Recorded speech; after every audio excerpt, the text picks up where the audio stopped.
Thank you.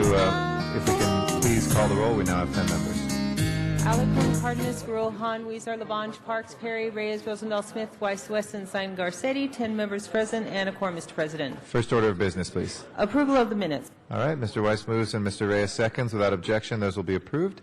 Next order of business. Commendatory resolutions for approval. All right, Mr. Weezer moves and Mr. Parks seconds. Without objection, those will be approved as well. We can run through the agenda.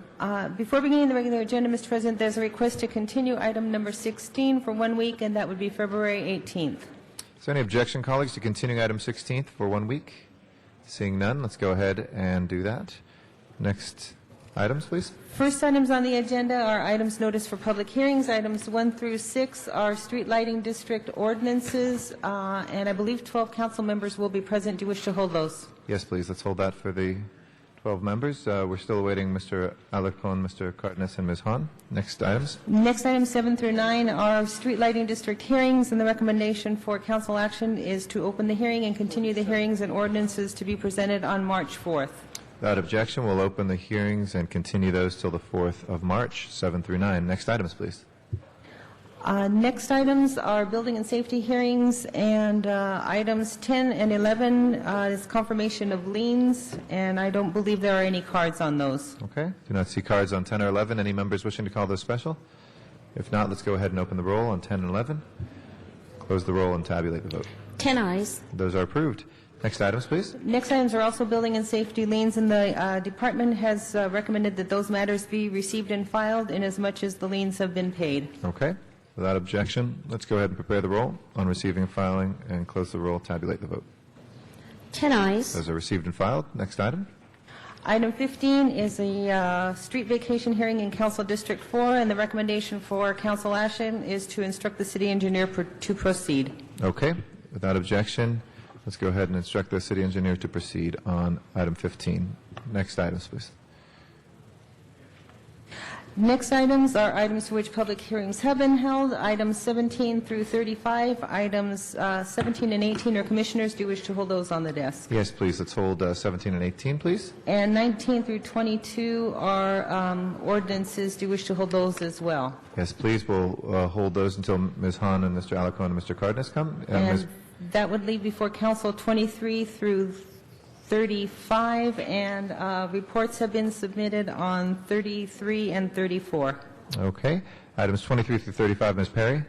I would like to be, I intend to recuse myself from item 27, which is an action involving Stanley Kramer in an eminent domain litigation from the redevelopment agency.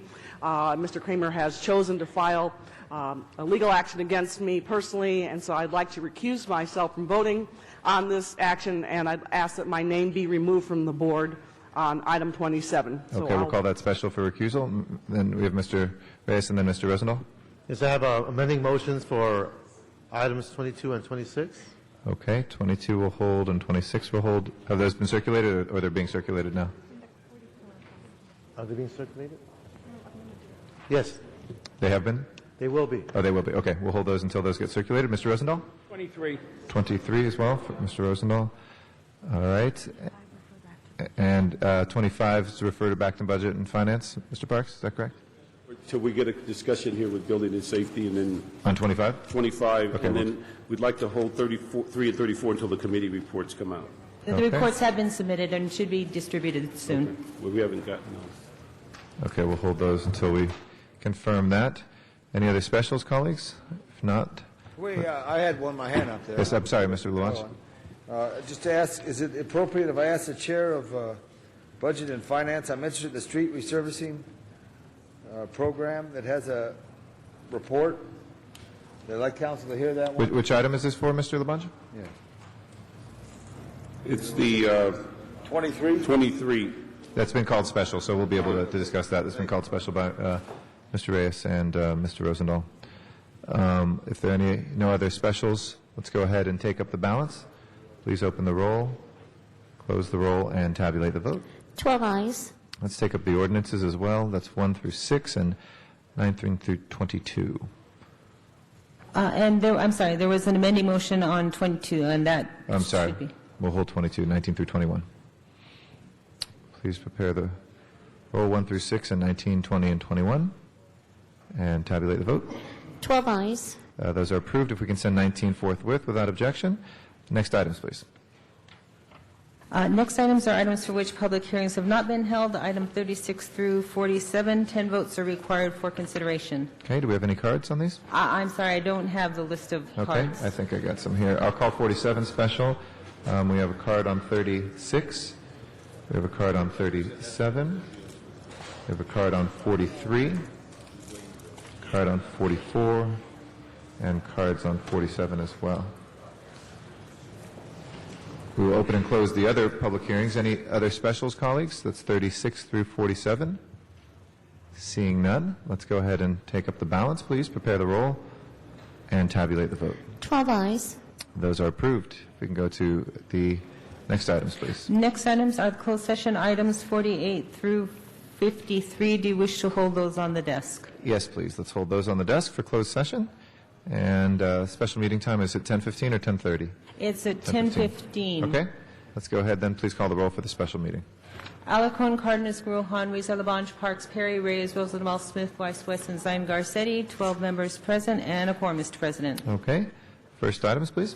First items on the agenda are items for which public hearings have been held, items 54 and 55, and a report has been submitted on item number 54. Okay. Any specials, colleagues? 54 and 55, excuse me? If there are none, Mr. City Attorney? My understanding is that 54 cannot be acted on until after 57 is discussed in closed session. Okay. We'll hold 54 then until then.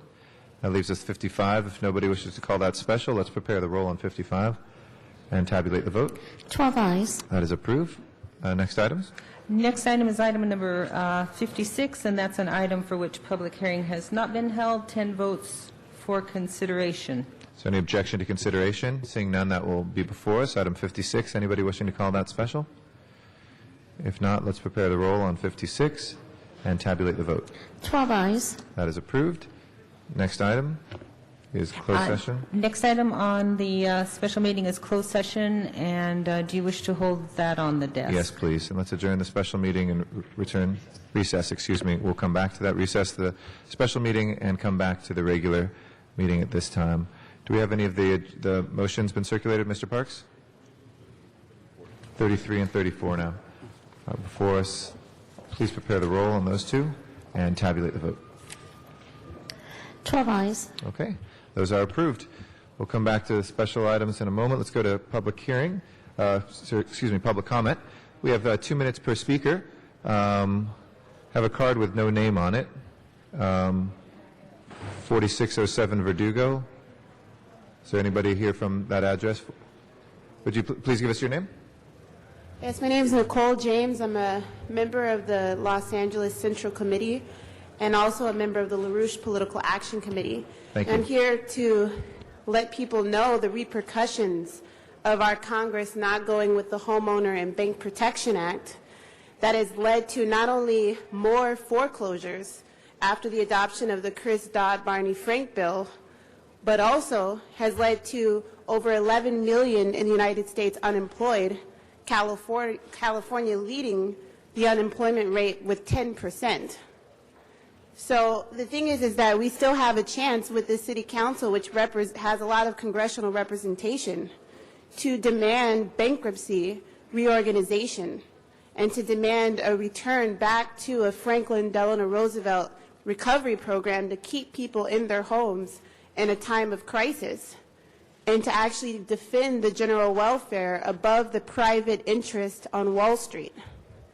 And so what we're calling and what we're asking people here is to bring back this tradition by actually waging a real political fight against people like Arnold Schwarzenegger, against people like Nancy Pelosi, who have refused to actually go against this bailout bill, but have actually been directly pushing it through Congress, and actually begin to defend the population by bringing forth the Homeowner Bank Protection Act, which is to keep people in their homes, lower the mortgages, toss out the mortgage-backed security toxic waste, which is looting taxpayers' money at an accelerating rate right now, and to actually begin to rebuild the productive capabilities of the United States through that type of introduction and to a real policy.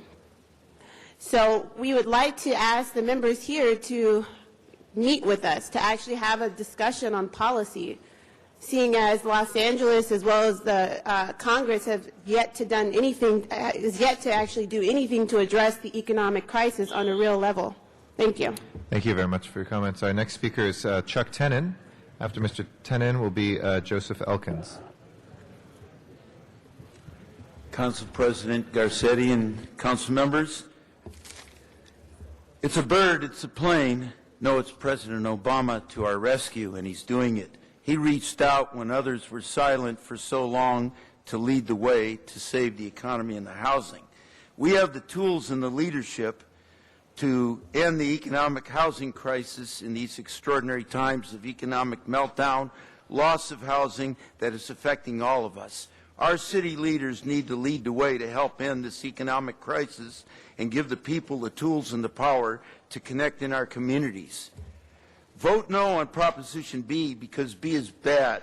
We don't need panels on our roofs. We need economic energy in our pockets and more affordable housing in the streets of our city, not solar panels to stabilize our economy and more loss of houses due to foreclosures. We need housing. And our city cries 1,000 tears every time a child dies. It's sad every day. The future of our city lies in our hands to give the children a chance and to lead the way to end the violence. When Janice Hahn recites the words to the song, Stop the Violence, We Can All Live in Peace, sung by her kids, it will rock this city. I urge all of us, especially our city council members and the mayor, please support Janice Hahn's song project when the kids sing it at City Hall. Wendy Gruhl for controller, Noel Weiss for city attorney, and no on Measure B. Change, challenge, and commitment for the people. And to Kamani, Herb Wesson's deputy, you say I never say anything about you when I'm on TV. Well, thank you for putting together Herb's third annual fishing and camping event, Project Save, another educational program that helps kids to give them special opportunities because they are the future of this city. Thank you. Thank you very much, Chuck. Our next speaker is Joseph Elkins, and then Zuma Dog will follow. Good morning. Okay, these for the council here, if someone could pass these around. So, hi, I wanted to come back to the council after a little while that I haven't been here and reintroduce the Homeowner and Bank Protection Act as my colleague just presented it. Mr. Weezar, I would hope you would be able to listen as closely. I only have a brief moment here. If you could address the council as a whole, please. Thank you. Yes, he's my councilman. I wanted to make sure that we're able to introduce the new language that Mr. LaRouche called for the Homeowner and Bank Protection Act. So let me just quickly read the beginning of this. He says, whereas the failure of the leadership of the United States Congress to pass the Homeowner and Bank Protection Act of 2007 transformed a dire situation from one that could have remained manageable through the autumn of 2007 into a breakdown crisis of not only the U.S. economy, but the world economy. And whereas the congressional leadership, especially, as we know for a fact, Nancy Pelosi, intervened, instead chose a course of insulting treatment of state and local legislative and associated bodies within the states who clamored for the Congress to enact the HBPA, as shown in the HBPA's passage by 5 state legislatures and more than 150 city councils across the United States, in addition to hundreds of endorsements by trade union and other constituency leaders individually. And whereas the repeated attempts approved by Congress to bail out financial institutions with cumulative trillions of taxpayers and Federal Reserve money have utterly failed, and whereas forcing the leadership of the U.S. Congress into more responsible behavior on the HBPA now is perhaps the only chance to begin to move things in a direction which could lead to saving the United States of America itself from the deepest physical depression in its history. So I wanted to present that, and I could refute all of the arguments against this, but to do that, since I'm out of time, I would need to have meetings with you.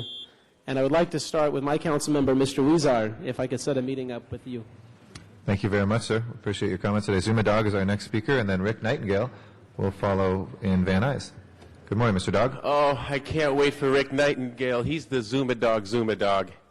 And I'd also like to remind everybody that my name is Zuma Dog, and I'm a candidate for mayor of Los Angeles. I'll be on the ballot. I understand my 3-minute campaign commercials are now airing on the City TV 35 channel, and I appear without my hat and glasses, like Gene Simmons taking the makeup off. Everybody can see what I really look like in its shocking, overlit reality. Also, Good Day LA. You can hear my campaign, what I stand for in city issues, Good Day LA on Friday on Fox in the 7 a.m. and 9 a.m. hour. And I'd just like to say, I complain about a lot of things here on a day-to-day basis. People say, gee, Zuma Dog, why did you run? Why are you running? You're not really going to win. You know, it's been a great experience as a single citizen who wakes up every day, crawls out of his vehicle, comes down here hungry. I'm just a single person, and, you know, it feels great, the media coverage, because as a candidate for mayor, I was on Pat Morrison yesterday. LA Times. Look for Zuma Dog again in LA Times, and every time I'm featured, it's not about, you know, me getting more votes, but my message about the fraud, waste, and abuse under Mayor Antonio Villaraigosa and the irresponsibility of this city council that goes along with him makes it into the media mainstream, and the message is getting out there. So it's just, thank you so much to everybody. And I'd also like to say yesterday was one of the most fun times here. The Jack Weiss flyer hit, the campaign flyer, and it was a lot of fun around here. Dennis Zine went on the Zuma cam and said, vote for anybody but Jack Weiss. If Jack Weiss wins, it will be detrimental to the city. And it's getting hundreds of hits. That's available at ZumaTube.com. I'm sorry, city attorney, a council member said that to me. The city controller, Laura Chick, said that Jack Weiss's claims were a stretch, and Jan Perry in the LA Times said she was disappointed by Jack Weiss's comments. Go to ZumaTimes.com for more. I'm sorry, we'll talk about the side. You can tell me the problem, Dion. Thank you. Mr. City Attorney, do you want to make a comment? Just for clarification, in public comment, the speaker is allowed to criticize the policy, actions, or services of the city and their officials, and that may include criticizing incumbents, but criticizing candidates who are not incumbents, there has to be a connection made by the public speaker before criticizing a candidate who's not an incumbent. Okay, thank you. Rick, I'm sorry. We can discuss. Thank you, Mr. Dog. Rick Nightingale is our next speaker. Thank you. Good morning, Mr. Nightingale. Yeah, Rick Nightingale. I'm on this water conservation still. You know, I haven't heard anything. I went to a meeting about a year ago with the Valley Vote and that stuff regarding the Delta, and there's plans, or there's speak of plans or something about bringing in a new water supply above into the mountains. And a lot of people down on the Delta is against it because they figure the Delta won't be maintained as it is today. But I haven't heard anything about this from the council. Everything in the last few years is drought, drought, drought, need water, need water. But I don't see the council as our leaders doing anything about it. The only way we, the public, hear about it is if it's in the newspaper. Because you people don't talk about it very much. We don't hear anything what's going on with the council. It's just like it's just put away. And this is a very important situation. And I just don't understand it. That you think that people are watering your lawns like before and you're going to go for 2 days? We had the same problem back a while back, and we all cut back. Everybody asked to cut back. And then when we cut back, then that's what you took the average of the water supply, and we got left with nothing. And the same thing is going on right now. You're going out, you want us to water 2 days a week. There ain't no way the lawn's going to survive on that. It's up to you to turn around and supply this water supply. It goes right back to the same situation as we're going along and being overpopulated. People down there cry for housing, housing, housing. There isn't any room. It's time for people to move on and get out of the city of Los Angeles.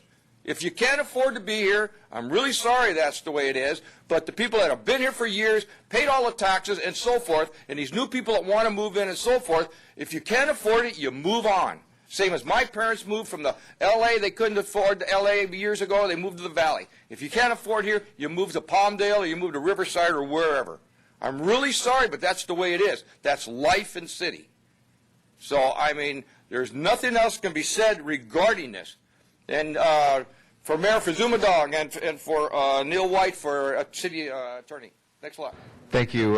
Just as a point of information, there's a number of water conservation initiatives that have come out of here. Ms. Hahn actually led the way, and we had a whole day just on water conservation for a council meeting here, and we also done legislation on waterless urinals, on low-flow toilets. We've done press conferences, blogs, and I want to thank those members for doing that, and we'd be happy to point that out to you at a future time. Arnold Sachs is our next speaker, and then Phil Jennerjohn.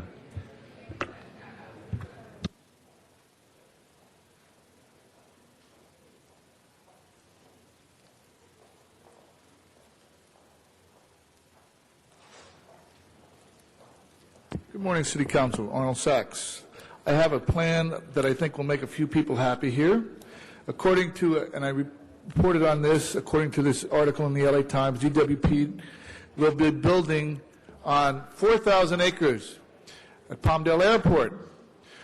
Well, according to the Measure B, when DWP puts the solar panels on the property, they take ownership of the property, the solar panels, and the electricity. So here's the plan. Put the elephants on the 4,000 acres. City property. Then DWP can put solar panels on the elephant enclosures, and it'll be low cost to the public. All you need to do is get LAWA to give up 4,000 acres, and I'm sure they'll be willing to do that. They're a real champion. Also, LA Unified launches solar plan. That was in yesterday's newspaper. Nowhere in this newspaper article does it say that DWP will be doing the solar paneling. It does say that DWP will be paying to have the solar paneling done as part of the settlement for overcharging. There's quite a difference. This is such a sham ballot measure. Remember, this is the same city council that promised that when your garbage fees were going to be raised, it would only go for new hires of the police department. That was wrong. I'd also like to thank the president for clarifying the situation regarding the LA Marathon and the rule regarding only the LA Marathon being run on Mondays. When I questioned regarding triathlon, you mentioned that certain marathons only have that date. What other marathons are run in LA that you can make the public aware of, Thank sir? you very much, Mr. Sachs. Phil Jennerjohn is our next speaker. Good morning. Good morning, council members. My name is Phil Jennerjohn. I'm currently a candidate for mayor. I just want to repeat some information that the city has already released. Tomorrow morning, Los Angeles Interim City Clerk Karen Kalfayan, I hope I pronounced her name correctly, is holding a press conference tomorrow morning, 10 a.m. over at Piper Technical Center. It's about the election. She's going to explain the Inca vote system and talk about the sample ballots and voting by mail. And she's invited the media and all the candidates to come over. And I hope that a lot of you will be there. I'll be there. Some of you council members are actually running for office. I hope I'll see you there. The other thing I want to mention is that we're in the middle of one of the more secretive elections in American history. We have an election coming up here in 3 weeks that most people are still unaware of. The Los Angeles Daily News, second largest newspaper here in the city, is doing something about it. They're having a forum out in the Valley in combination with the Valley Alliance of Neighborhood Councils. There's going to be a mayoral forum at CBS Radford Studios on Sunday, February 15th at 4 p.m. So if you want to attend that, please contact the Daily News. The other thing is I'm going to mention personally for my campaign, I will be on Good Day LA on Wednesday the 18th at 7 a.m. And also there have been some debates scheduled by UCLA and USC on their campuses. Of course, the current mayor, Antonio Villaraigosa, is not going to attend because he doesn't want to face angry questions from angry voters. The other thing I wanted to mention is that to all of you council members personally, about 2 months ago when I realized I was going to be in the election for mayor, I sent emails to every one of you and I asked for about a 5-10 minute meeting in your offices to discuss the future of the city, and 90% of you refused to even respond. The one person that did respond said that they are supporting Antonio Villaraigosa and would not meet with me. Now I understand you have to do things for your political careers, but I don't think that shows leadership to refuse to meet with a registered voter who's actually a candidate who could become your boss. Just so you don't forget who I am, my name is Phil Jennerjohn. I'm running for mayor, and I have some business cards. I'm going to leave one for each one of you so you don't forget me. Thank you for your time. Thank you very much, Mr. Jennerjohn. That'll close our general public comment for today. If we can go to the commissioner items that were called special, number 17 and 18. And I'd like to recognize Ms. Hahn, through whose committee these went. If I can ask the commissioner nominees to come forward, please, to the table here. And I'd like to recognize Ms. Hahn. for these Okay. I think what scares me about that convention center nominees. Ms. Hahn, and the potential that the congratulations on your nominations again. Renominations. Great to see you here. And thank you for your service. scares me about. Okay. Ms. Hahn. Ms. Hahn is chair of the committee for the convention center nominees. Hi, we naturally approved your appointments to the convention center. One of the things I was going to ask that I think has come up recently, and I'd like to hear both of your thoughts on this, is, we're going through a really tough budget time. We're looking to fill maybe a $400 million shortfall here in the city of Los Angeles. This idea has been thrown out in the past, but it seems to have resurfaced recently with our mayor suggesting that maybe we look at a public-private partnership with the convention center. And don't know if either one of you have given any thought to that. Is this the right time to privatize the convention center as a way to maybe improve efficiency or save money? And again, it's been floated before. It's not a new idea. But I think right now everyone has been talking about everything's on the table this time as we go through the budget. There's no sacred cows. We all want to look at what can bring us the most efficiency, the best bang for our buck. Is this the time to look at a public-private partnership for our convention center? That's a tough question.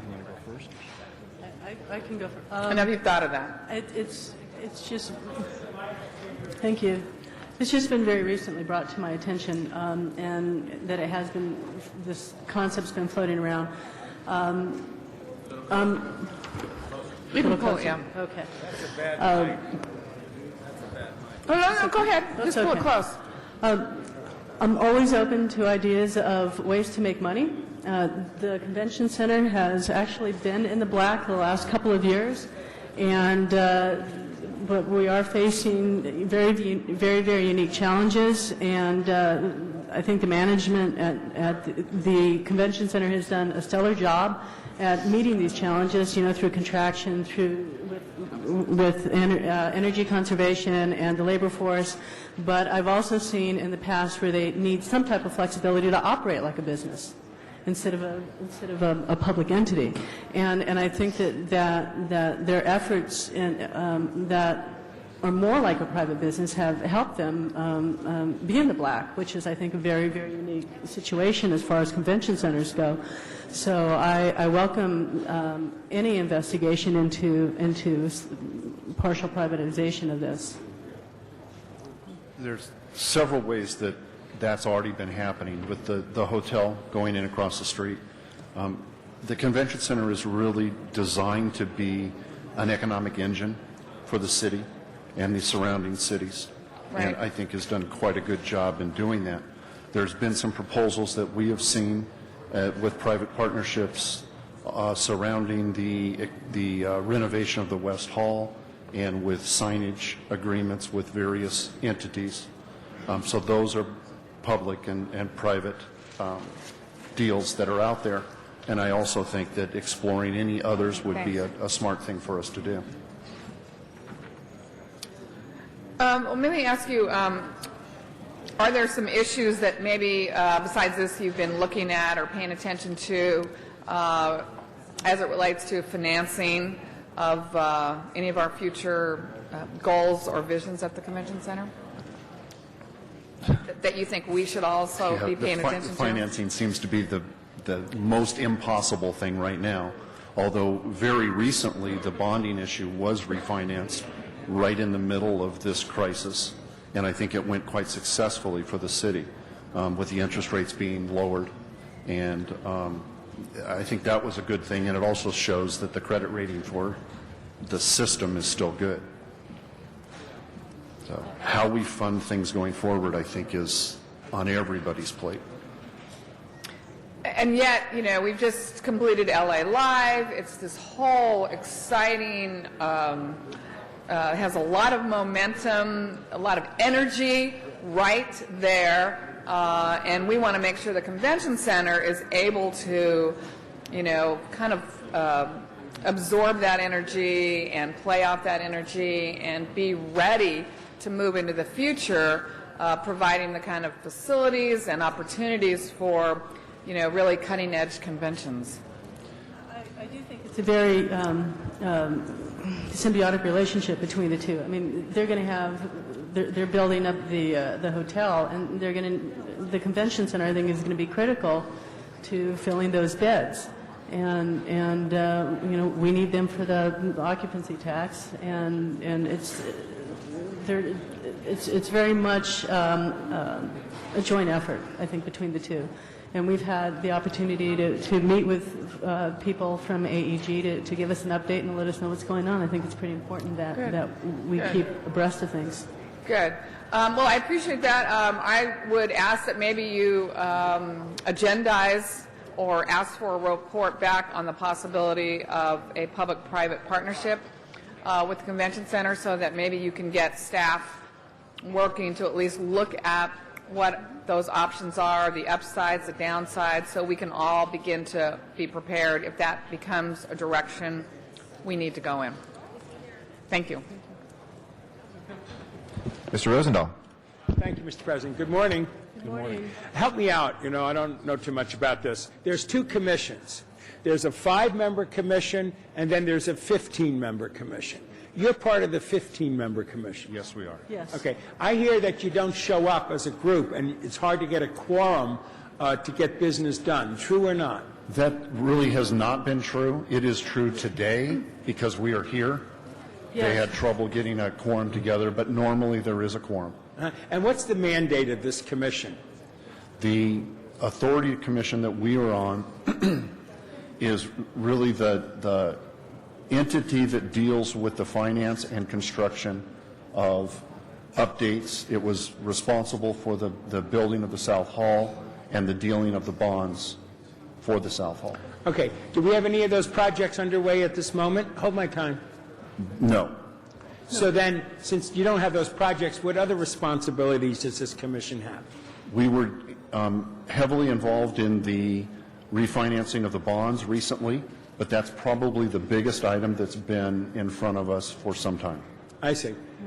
In your agendas going forward, what are the issues you think you might be dealing with in the next 6 months to a year? Probably a little longer than a year, but with LA Live and the hotel coming online, the next step would be the renovation of the West Hall. Yes. Along with whatever signage goes with that. But we don't currently have that on the agenda, and there's no plan for financing that currently on the agenda. We saw in the paper where the mayor talked about possibly privatizing some of our governmental responsibilities and where the privatization might make sense. Somebody quipped that it might be this convention business. What's your thoughts on privatization of the convention? My personal thoughts? Yeah, sure. I don't really see that as a good direction. It is meant to be an economic engine for the city in general. I think we're very blessed that it's currently breaking even, and I think will provide money back to the city's general fund in small amounts. But that's really not what it was designed to do. It was designed to draw business, draw visitors. They come here, they spend money, they support the city services. Please hold my time. And they go home. Okay. Would you answer that too? Sure. I agree. I think that the convention center is a beacon of the city, a symbol of the city, and I don't see it becoming completely privatized. But I do see it, again, in its unique position as being one of very, very few convention centers that have been profitable, that it does need to be run like a business in many respects, either in the way the pricing, I think it's 32 cents a square foot now, and it's kind of set in stone, maybe a little bit of flexibility there, flexibility with the budget. I do think it needs to be run more like a private business, but I don't see it becoming completely privatized. Okay. I really like your general manager. He's first class, and he's put it in the black, and we're getting a revenue stream. What's your sensing of projections of revenues that might come out of the convention center that could go to the general fund as we go forward with our fiscal crisis here? I think this particular year it's going to be very, very tough, and they are trying to do everything that they can to stay in the black. I don't know what the projection is, and I don't...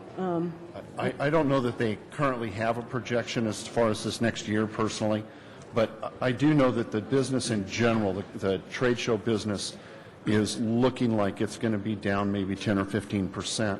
Not that we're going to lose shows, and this is throughout Southern California, but the shows that we are doing are somewhat smaller than they have been in the past. So there's going to be some revenue trouble here over the next year. Okay, I got a project for you that would cause you to have more meetings, which is the conference center I want to see on the Century Boulevard corridor, an incubation of opportunities for projects. People can come into that Century Boulevard area. We want to make it into a wonderful area there. We'd like a conference center there so that those hotels become a destination point as we push forward with the living wage. Are you guys interested in that incubation center happening, a conference center on Century Boulevard? I personally believe any place that we can do that brings business people in to do business is good for the city. And I would agree. When I was before you several months ago, I supported that concept by LAX, as well as in the South Bay, in the San Pedro area. And again, I'm open to any opportunities to make money for the city. Okay, so I hope that you will put an agenda item on your commission meeting to talk about how can we create that conference center on Century Boulevard so that becomes a destination point. That will cause your commission to meet more because you might have to do bonding or construction or something like that. Okay. And I'd love to have a report back on that within 6 months. Fair enough. Yes. Yeah, I guess the first thing we'll have to do is find out whether that's within our authority. Okay. Do get with your general manager, talk about it, because I'd like to see an item that suggests we're going to go forward with it. We have lots of ideas. We have a great gateway bid there that's very interested in it. We've got a great Westchester community that's very interested. And the labor unions are in favor of it because they obviously want to see all boats rise, besides obviously the hotels do. Thank you so much. Appreciate it. Thank you, Mr. Labange. Thank you for your service to the people of Los Angeles. Not everything is dark and gloomy. I do understand statistically last January there were 8 events at the convention center booked. This January there's 30, I think. Does that sound right? I think that sounds about right. And just in a few short days, the Los Angeles Times travel show is coming back. Also, there will be the boat show there. It's a hotbed of activity. We brought the art show from Santa Monica in January back, so there's positive happening on this here. I just say keep your eyes open for whatever best practices there are in the world of conventions, because everybody's looking to even cut their attendance in that. I don't know how we could expand. I'd like to see something in the Valley somewhere, but we all do. We all have those voices, and then other cities compete. I know Burbank has a little convention center near their airport. People do like to get off planes, go right into a little area, and come right back. I know that's what boomed all the hotels out on Century Boulevard years ago with their various halls that they have there. What could we do to help you serve the city better? In the long run, what we're doing now is maintaining a center, part of which is very old. We have a hotel coming online here in, I believe, 2010, which I think is going to drive a tremendous amount of interest into the center. And I think long-term, we need to make sure that we're ready for that. We know financing is a problem, but eventually we're going to have to do at least some retrofits, if not some increasing in size of the center. And that's where we're going to need to be for the future. How much is our debt on the expansion? Do we know? I personally don't know the number. I don't. But several $1 million? Does anybody know, Mr. Miller? $500 million, ladies and gentlemen. $500 million debt on that. So to say that we could privatize it, I don't think anybody wants to come over, take over a mortgage with $500 million. That's why you have a city to try to invest in its future. So that's a lot of money and a lot of boat shows and travel shows to be able to catch that. But I think the concept of looking around to what's happening in LA Live, what's happening downtown, what's happening at USC, what's happening at Exhibition Park is important. So you both were in committee, Ms. Hahn, and they did a report in committee, so I appreciate you coming back for a confirmation today, and thank you for your service to Los Angeles. Come back if you have ideas, and everyone would like to hear them as well. Thank you. Thank you. Thank you. That's our last speaker. And let's go ahead and prepare the roll on the nominations and tabulate the vote. 14 ayes. Congratulations. Thank you very much. We will take up, if we can, items, and then we'll do that one sec, Mr. Cardenas. 48 to 52 are worker comp agreements. Nobody seems to want to take those in closed session, so if we can go through those real quick, and then we'll reconsider number 19. I'm sorry, Number Mr. President, that was 48 through 52? Correct. First item is item 48, and that's settlement in the case of Patrick Merrick, and that's a workers' comp case. Settlement amount is $116, $100,725 in permanent disability plus a life pension at $73.44 per week thereafter. Okay, please prepare the roll and tabulate the vote. 14 ayes. That is approved. Next one. Next one is settlement in Michael Burrell versus City, and that's also workers' comp on the two stipulated amounts, $59.15 and $104,305, and plus a life pension at $50.25 payable weekly thereafter. Okay, please prepare the roll and tabulate the vote. 14 ayes. That is approved. Next one. Next one is Richard Hodson, and that's $142,897.50 plus a life pension thereafter at $61.25 per week. Please prepare the roll and tabulate the vote. 14 ayes. That is approved. Next item. Next one is James Schilling, and that's a death benefit and $145,000 payable, and then $5,000 for funeral expenses. Okay, please prepare the roll and tabulate the vote. 14 ayes. Number 52, please. Next, that one is Arturo Jacinto versus the City, and that's $168,817.50 and a life pension thereafter at $84.05 a week. Okay, please prepare the roll and settlement and tabulate the vote. 14 ayes. That is approved as well. 19, if we can reconsider, please open the roll on 19 reconsideration for amendment and close the roll and tabulate the vote. 14 ayes. Okay, we'll call that special.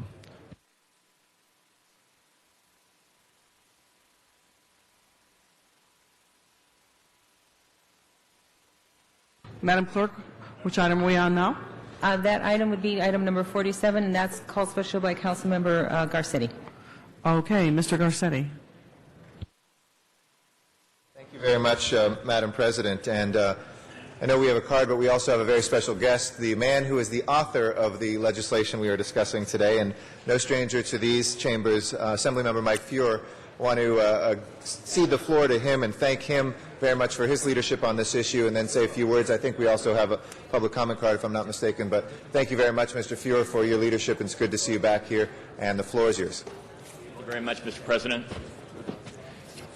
It is really a pleasure and an honor to be back here to present this proposal to you.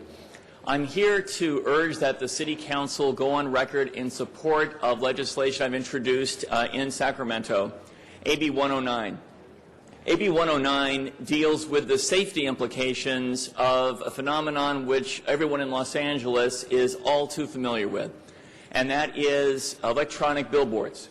Electronic billboards have come under serious federal study because the federal government is so concerned about the potential safety hazard that they pose to motorists and those who join our roadways.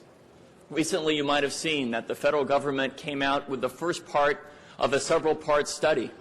And the federal government said this: we are so concerned about the potential safety implications of the erection of digital billboards that we are going to measure the eye movements of drivers as they go down roadways adjacent to electronic billboards, because we're concerned that the science tells us that if one is distracted from the roadways for 2 seconds or more, the likelihood of being involved in an accident escalates dramatically.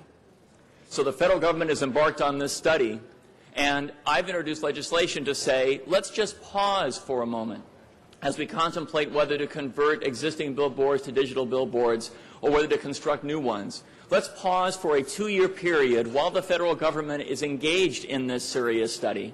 And then with the outcome of that study, we'll be able to determine how, if at all, to regulate these billboards, what rules ought to pertain to them.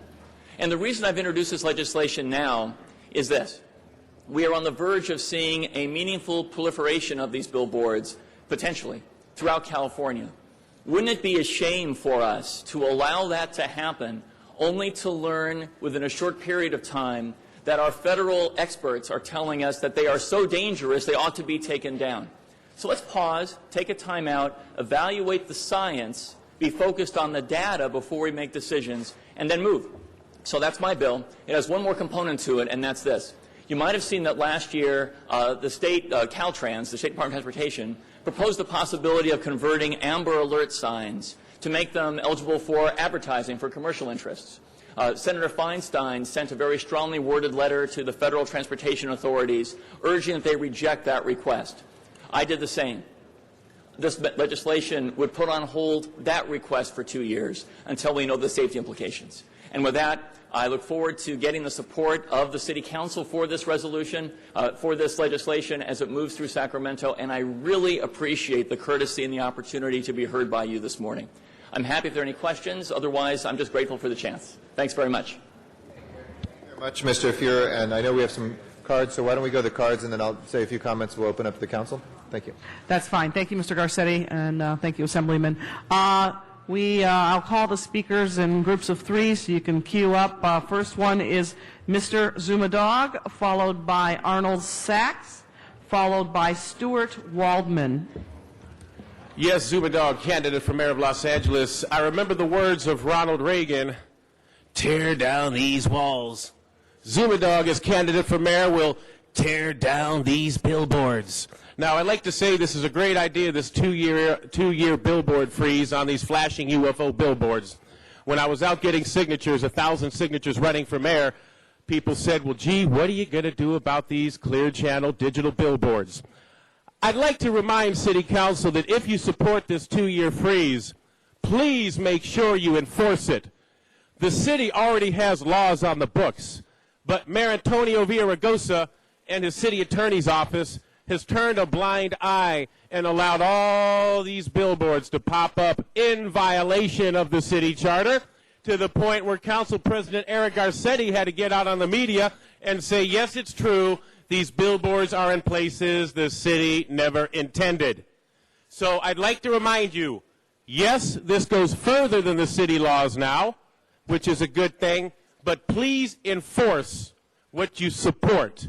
And Zumadog would like to say, we need to, yes, indeed, this is not something to hide behind to prevent you from tearing down the billboards. I can see it now. Oh, we did a study. Oh, all the billboards that are up are okay. I can tell you, man, those things hypnotize drivers. I guarantee they're unsafe locations. And, yes, they hypnotize drivers, unsafe traffic, and there are places where they shouldn't be. And as Zumadog, candidate for mayor, there's other mayoral candidates that have taken money from the Clear Channel Billboard Company, Walter Moore. Zumadog, as candidate for mayor, has not taken money from these billboard companies, and I will be strict on this billboard enforcement, not because it's my decision, but because after talking to thousands of people, it's the will of the people. Zumadog for mayor. Mr. Arnold Sachs, and then Mr. Stuart Waldman. Yes, good morning, Arnold Sachs. It's a pity, State Senator Fuhrer, you weren't here yesterday. In the Planning and Land Use Management Committee, item number 090189, report from the City Planning Commission and ordinance establishing the Figueroa and Olympic Signage Supplemental Use District.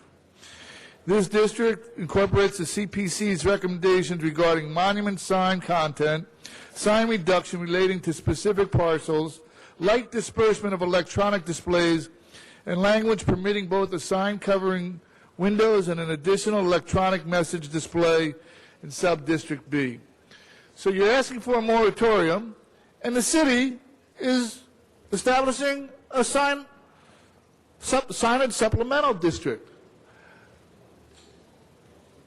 something wrong here with that logic? Moratorium? Yes. Supplemental district? Yes. Well, they serve two different purposes, I believe.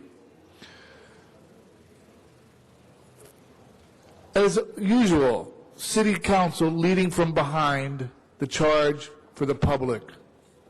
We know what happened with the LA Live signage deal, that the city is getting $2 million from the LA Land Company, not from the developers of LA Live, AEG, but a subsidiary of AEG. $2 million, that's like getting pennies on a $1,000 bill. What is the situation with these supplemental land use districts, signage supplemental, what happens if they want a supplemental district on a 10 freeway? We read how one of the districts in the South Central had to trade property. Thank you very much, sir. Our next speaker will be Mr. Waldman. Thank you. After Mr. Waldman will be Lane Lawson. Lane Lawson is next speaker after Mr. Waldman. Good morning. I'm Stuart Waldman, president of VICA, the Valley Industry and Commerce Association. Our Land Use Committee took a position to oppose this measure.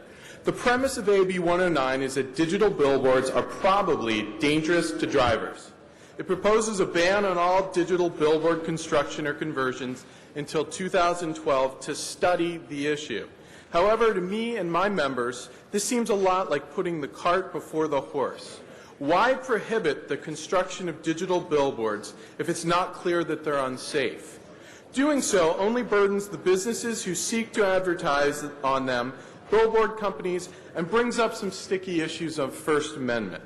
Now, I've been in Sacramento when many of you have come to lobby, and this also affects an issue of local control. What this bill would do would preempt local control. By supporting this bill, you are saying that it is okay to preempt local control. And VICA has serious concern with that. I hope that you'll oppose this measure. And after Mr. Lawson will be Barbara Monahan Burke. Thank you, Council President. Council members, my name is Lane Lawson with Clear Channel Outdoor. I just wanted to come to you and speak to you regarding this resolution today. Basically, there's no need for this legislation. Companies already have to get local permits before they get state permits. So if you don't want a digital billboard in your city, you don't have to give a permit out for one. All the digital billboards that we have currently in the city are legally permitted through the process that was presented to us. Companies, basically all this legislation does is take away local control while the city is currently trying to put together a brand new sign code where you might have options to where you might want to make time, place, and manner for where you might want some of these digital billboards. You won't have that option for 2 years. There are new developments that use some of these digital billboards as income to help spur development. That takes that decision away from the city. This bill says that it gives more local tools to local governments. It doesn't do that. It takes away an important tool for local governments, and that's its own decision-making process. We respectfully request that you do not support this resolution. Thank you. Thank you very much, Ms. Burke. And then following Ms. Burke will be Ryan Brooks. Barbara Monahan Burke, speaking both for the Studio City Neighborhood Council Board and also for the Coalition to Ban Billboard Blight. Both the SCNC and the Coalition oppose new digital billboards. We ask you to support, and the SCNC has a CIS on file for this. We ask you to support Representative Furer's proposed AB 109 for a statewide California moratorium on both new construction of and also conversion to new digital ad displays until January 10,012. We encourage Representative Furer to let us know how we can assure the successful passage of this bill throughout the state, let us help. We want to protect our public health, safety, environment, and historical sites, all of which are negatively impacted by digital billboards. In response to VICA, I would like to say that we really need to go ahead with this, and as Representative Fuhrer, who is our representative, my representative, mentioned, the federal government already has studies undergoing which indicate the very, very harsh effects that the digital billboards have. Please pass this bill today, your version B. Thank you. Thank you very much. Our next speaker, and then the final speaker on this item will be Chuck Tenon. Yeah. Hey, good morning. First, I want to thank the council for providing me with this opportunity today, and also want to, I'm with CBS Outdoor, Vice President. We do have an issue with the FEAR bill, and it's an issue on a program level. What this newly elected assembly member is asking this council to do is give up your local control and your local power, whatever you like digital or you don't like digital.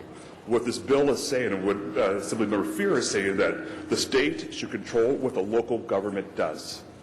And trust me, that is never right, whatever you believe it, whatever you don't. The Assembly Member also mentioned that digital signs are dangerous. What the Assembly Member did not mention is that Caltrans, along with the California Highway Patrol, are the largest users of digital signs in the state of California.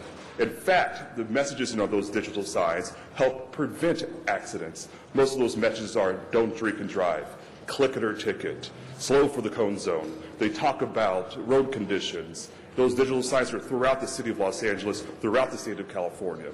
What the Assembly Member also failed to mention is about the economic development, and 70% of Los Angeles businesses use digital signs are local to the city of Los Angeles. The Assembly Member failed to talk about the economic impacts of digital signs. The Assembly Member failed to talk about cities like Vallejo, cities like Fresno, cities like Los Angeles and San Francisco that are struggling for dollars, struggling to bring development in here, and this bill does not address that. So I urge you, whatever you like digital or you don't like digital, don't ever set the precedent of letting the state tell this council what to do and how to act. Thank you very much for your time. Thank you very much. Mr. Chuck Tenon, you're our final speaker on this item. Council members, Chuck Tenon.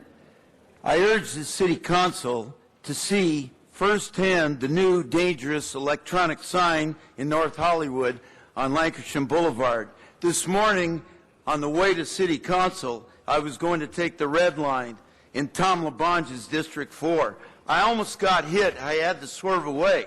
I could have been hit. Why? Because blocks away, you could see this gigantic, the biggest thing I've ever seen, blocks away, colors going on. Gee, I thought it was the Grammys.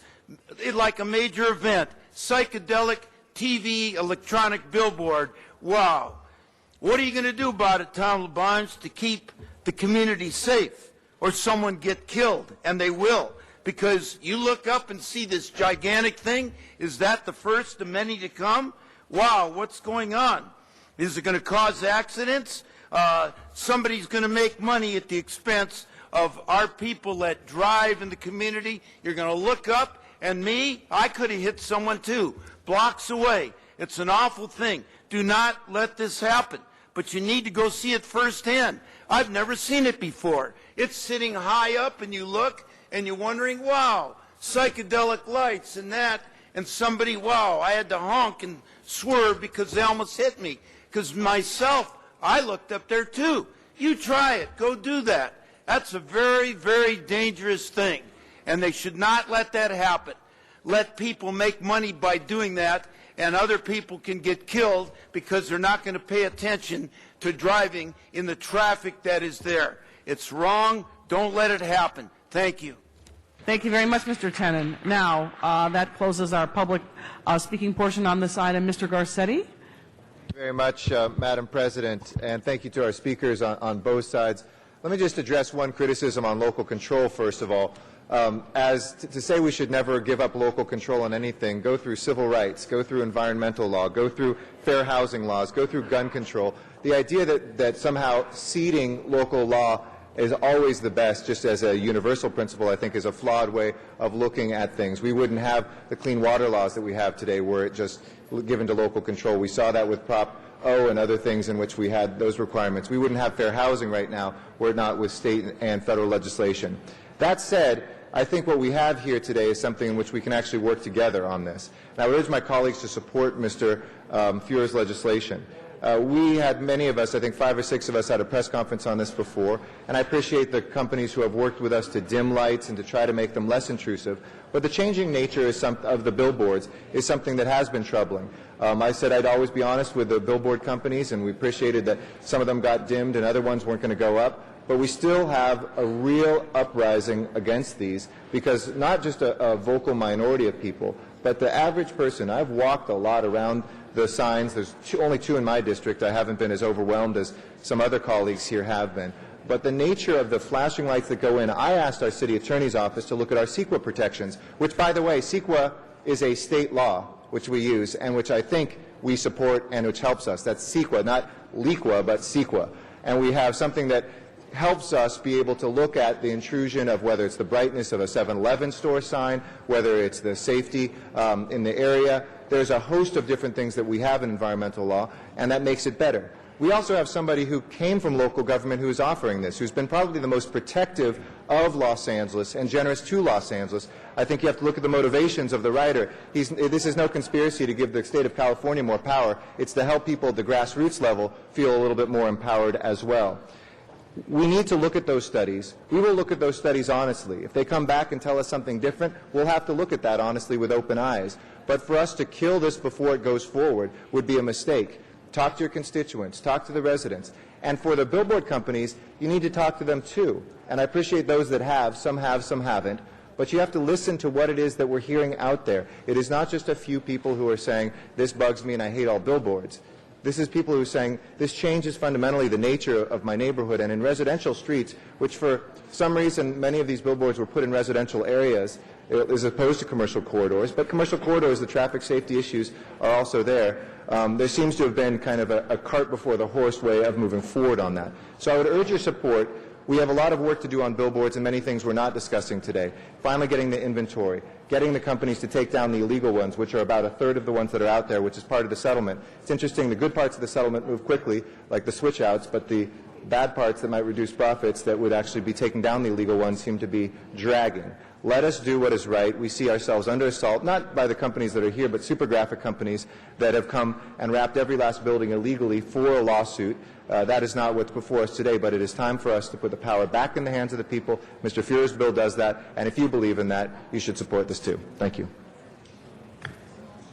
Thank you very much, Mr. Garcetti. Ms. Gruhl? Thank you very much, Ms. Perry, and I just want to stand, I can speak today versus the day we had the press conference, where I did not have a voice, just gave the thumbs up in supporting this legislation. I think that we have seen the growth or proliferation of billboards and digital billboards that have impacted people, and the importance of this bill going forward and the leadership of Mike Feuer, and the importance of, as you said, taking a deep breath, finding out the real story from this study that demonstrates what the impact is. We still have some local control here in Los Angeles as to where and how, and we're in fact in our own moratorium right now to look at some of the standards that we think are important. And so I just want to thank Mike, because you have, you're always one of those that takes on some of the tougher, more complicated, controversial issues and get them to that next level. And I appreciate that and the hard work that you're doing. And I know there'll be a lot of discussion between now and it going through, and to any of the issues that may have been raised, you will take into consideration as well to balance all of that. So I just want to stand and say I fully support your legislation going forward. This is a big issue to all of us in this community and this city, and I know in the state, and to be able to ensure to the public that what we're doing balances out with the fact that there are some potential safety issues that are outlined there. So I just wanted to stand up and say I support 100%. Thank you, Ms. Gruhl. Mr. Rosendahl, followed by Mr. Weiss, then Mr. Alarcon. Thank you, Madam President. Last night I was with Mike Fuhr at the Brentwood Park Homeowners Association, and we talked about transportation issues. We wouldn't have had Measure R, folks, if it wasn't for Mike Fuhr. The kind of leadership he's providing on this issue is as significant as that transportation issue. I'd like to ask David Lara to come up from Building and Safety for a quick second. Hold my time.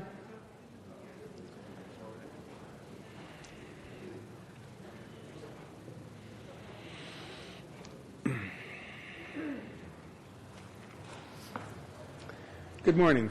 Good morning, Councilman. We in the 11th District, thanks to your support and coordination, went out and canvassed our district to see how many billboards were up. We found 563 billboards, of which 34 were illegal and 20 had flipped to digital. Is that correct?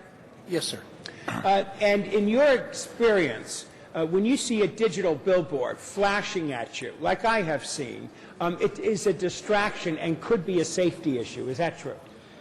Potentially it could be, but there are code requirements which allow a certain amount of measurements of the lights themselves, so we try to verify that. Mm-hmm. And in that verification, we're still in that, because I remember going down Pico and all of a sudden getting blindsided by a white backdrop with a gift flower basket in it, and I could literally not drive. So when we look at the 20 digitals in my district, are we now sensitive to what it might be as a safety distraction reality? Yes, we are, because we will verify in making sure that they are in full compliance with the current codes. As you know, some of the upcoming codes, there's some changes in the works with many of these billboards, but we are currently following the current law as far as the measurements of light, motion, and so on with these various billboards. So when you hear what Mr. Fuhr is putting forward in Sacramento, it's obviously a good thing to have a moratorium so that we can understand the safety aspects of those digital billboards. We definitely follow the will of the council and the mayor in this case, and we believe that any type of legislative action to benefit the general public is a good thing. Mm-hmm. Well, we want to thank you very much for your cooperation with us in the 11th District. I still have a question for the city attorneys who have not answered it, is what kind of a financial revenue stream are we now getting when it flipped digital? Because I don't believe, whatever it is, it's the right amount of money for what we have to experience. Thank you so much for coming. Colleagues, it's very clear to me that this is a no-brainer. We need to support Mr. Fuhr's moratorium. Take a deep breath. Let's put everything on hold. We have a moratorium right here in the city right now for 3 months on all billboards. And of course, this is a complement to that. If we can slow down, stop for the moment the digitization going forward. Again, thank you for your leadership. You're terrific. We love you. Thank you. Thank you, Mr. Rosendahl. Mr. Weiss is our next speaker, followed by Mr. Alarcon.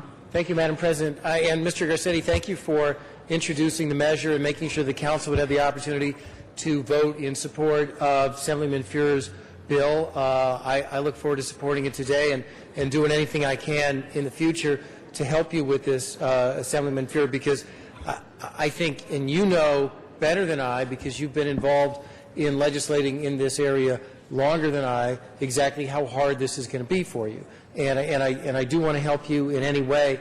Mr. Garcetti made some interesting points about state control and local control. Although if we had a local ordinance here, it would be LAQUA, not LEQUA, just to correct you on that. But the thing is that you know better, because when you were legislating here, you were always running into the limited authority that we have as a city to legislate in this area, thanks to state legislation. And I see what you're doing as, while it's focused at this one particular goal right now, it really is more broadly, I believe, a result of the frustrations that you felt as a council member that limited this city's ability to get control of its visual environment. And I very much appreciate your work. I always have, and I look forward to working with you on this in the future. Mr. Alarcon, followed by Mr. Zine. Members, I want to make it, first of all, let me make it clear that I have been equally, in fact, worked with Councilman Fuhr back in the day on issues to support controlling billboards. My biggest concern, however, has always been the illegal billboards that we've never seemed to be able to get control of. And I think if we just did that, our discussion would be completely different. But we've never seemed to be able to do that. The concerns I have about this bill, having been a state legislator, I can tell you in many ways I see this as a wolf in sheep's clothing. I say that because the nexus has been established to the state entity, the Caltrans, the freeway system. What is to stop them from saying that the negotiation process and the revenue that is generated from LCDs be controlled by the state? There's nothing to stop them from saying that Caltrans will get this money. It would take our power away. So on the face of it, I don't like the notion that the state is controlling something that we should, frankly, step up and have control of. But secondly, I'm concerned about the potential revenue generation and the revenue generation opportunities that would be taken by the state, even if that's not Mr. Fuhr's intent. Believe me, there are lobbyists in Sacramento who will make it their intent to have the state control that and stick in an amendment at the very tail end of this thing that, and when I say tail end, at the end of 2 years, the report will come back and the state will somehow find a way to generate revenue by tying LCDs along the freeways to their budget and not to ours. That would take away from the people of Los Angeles, from their opportunities to negotiate, and I have great concern about that. So number one, and by the way, I would also like to mention that I have a 100% track record in Sacramento on environmental issues, and I stand on that. But I think we need to do the job. We need to negotiate with the billboard companies. We need to set the controls. We need to take out the illegal signs, and we need to negotiate whenever an LCD is approved. But we should not forego that to the state. This is just the first step in the state taking control of these signs and taking the opportunity to generate revenue away from us and putting it in the state coffers in the midst of the worst budget crisis in the state's history. Thank you, Mr. Alarcon. Mr. Zine, and then Mr. Parks. Thank you, Madam President. The folks from Westfield met with me recently regarding this issue, and I just want to clarify. This only deals with the digital billboards. They're concerned, and maybe it's because of the planning department or something else, they were talking about standing structures where the signs on standing structures, the name of the building, would have to be reduced to qualify and to conform with this. So to make it clear, this only deals with digital billboards that are being established throughout the city. Correct, Mr. Fuhr? Because you are the expert. You can come to the table. You're an old folk here. You've been around here a while. That's correct, Mr. Zine. So with the existing that we have going up, now I know I have 2 in my district, and they seem to be wake up one morning and all of a sudden they're there. Right. Will this address the current billboards, digital billboards, and the 800 and some that they plan to put up over the next few years? The answer to that two-part question is different. With regard to the existing billboards, this legislation would take effect next year, so it would not have an impact on the existing billboards. So if they rush and get all these billboards up, we won't have any impact on them? This legislation can't control what happens before its effective date. It would be up to local jurisdictions like Los Angeles to assert local control. With regard to the settlement billboards... The settlement that the city of Los Angeles entered into? Correct. It's my hope that this legislation would have an effect on postponing the conversion or construction of those billboards during the pendency of the 2-year safety study moratorium period. So I hope during that time that we evaluate whether they're safe or not, and only after we get that result would we move forward in Los Angeles to either convert or construct the billboards that were discussed in the settlement. Which is the logical, appropriate thing to do? One would think common sense would say let's learn the safety implications first before we leap to a conclusion. But now with the settlement agreement and the proposal that the billboard industry has to put up over 800 boards in the next year, which they could obviously easily do, we have no prevention on that? This bill can't affect what happens before its effective date, which would be January 1 of 2010. January 1 of 2010. So our local ordinance that obviously doesn't seem to be working because they seem to be doing what they wish to do.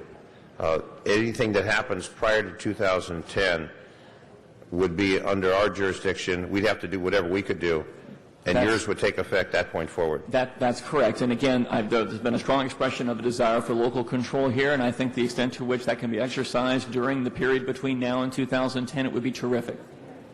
Okay, I agree with you. Thank you very much, and thank you for bringing this forward. Thank you, Mr. Zine. And keep that sound on. For the record, that they're very distracting. The ones that change maybe every 15 or 20 seconds, the ones that change every 8 seconds, it's extremely, and coming from a law enforcement background, working traffic for many years, extremely distractive. And I'm sure we've had some crashes as a result of someone distracted by those boards. So you're on the right track for public safety. Thank you. Given your experience as a peace officer, I really appreciate that input. Thank you. Thank you. Thank you, Mr. Zine. Mr. Parks is our next speaker, followed by Ms. Hahn. Thank you, Mr. President. Mr. Few, let me just ask, on these billboards, and I may not have the right term, is that they affect off-site and on-site? This legislation affects off-site. Off-site, but correct. Even if they not on-site signs, off-site signs. On-site, and on-site is more of a billboard that is identified as to what the activity that's going on at that location. Correct. Okay. But then we also have it that if you're on any highway, city, county, or state, and you can see the off-site billboard, it would be impacted by this. Do you mean see an on-site billboard? Off-site. No.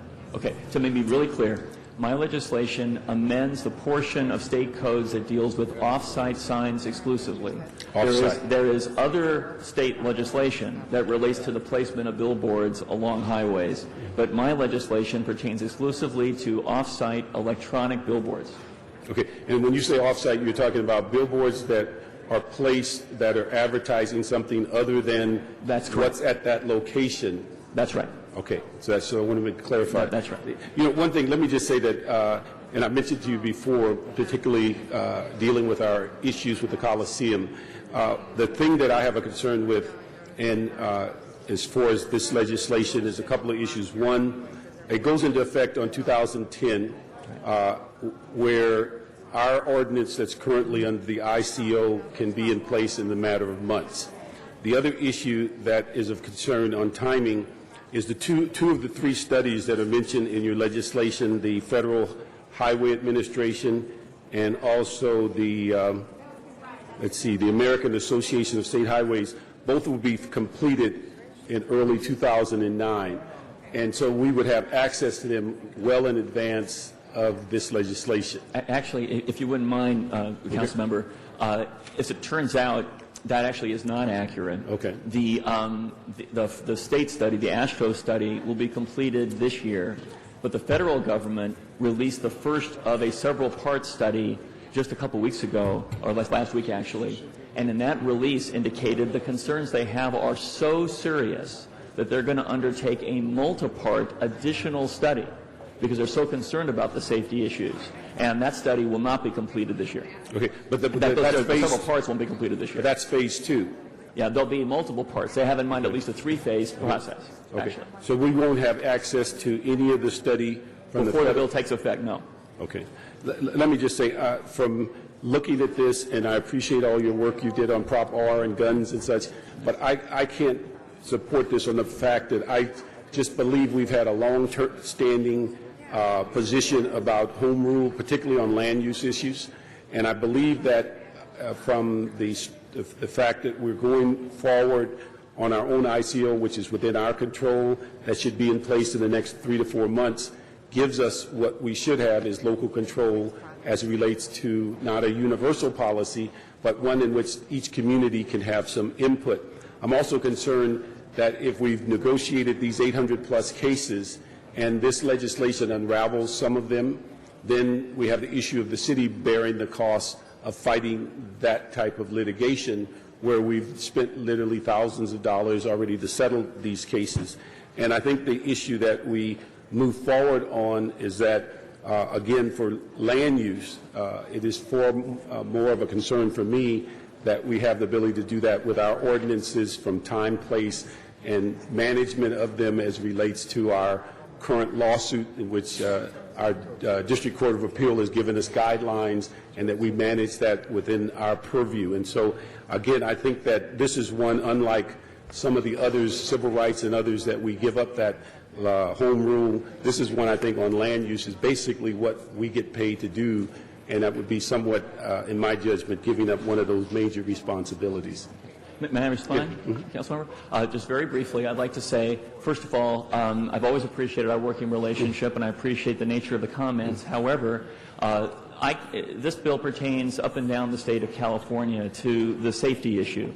The reason that so many colleagues stood with me when I introduced this in this city council is that there's nothing inconsistent, I don't think, about the state saying we ought to pause and understand the safety issues and the role the city council wishes to play. Put another way, I can't imagine that this city council, given that we are having a federal study about the safety implications that, again, is so serious, they're measuring the eye movements of drivers over the next number of months, I can't imagine this city council approving additional electronic billboards while we don't know the impact on of that safety study. It's a scientific study, not a political one. Another point I wanted to make is, if it were the case that some of the billboards contemplated to be converted to digital under the settlement we've discussed were implicated by this law, it wouldn't be the city at stake in terms of any litigation, it would be the state.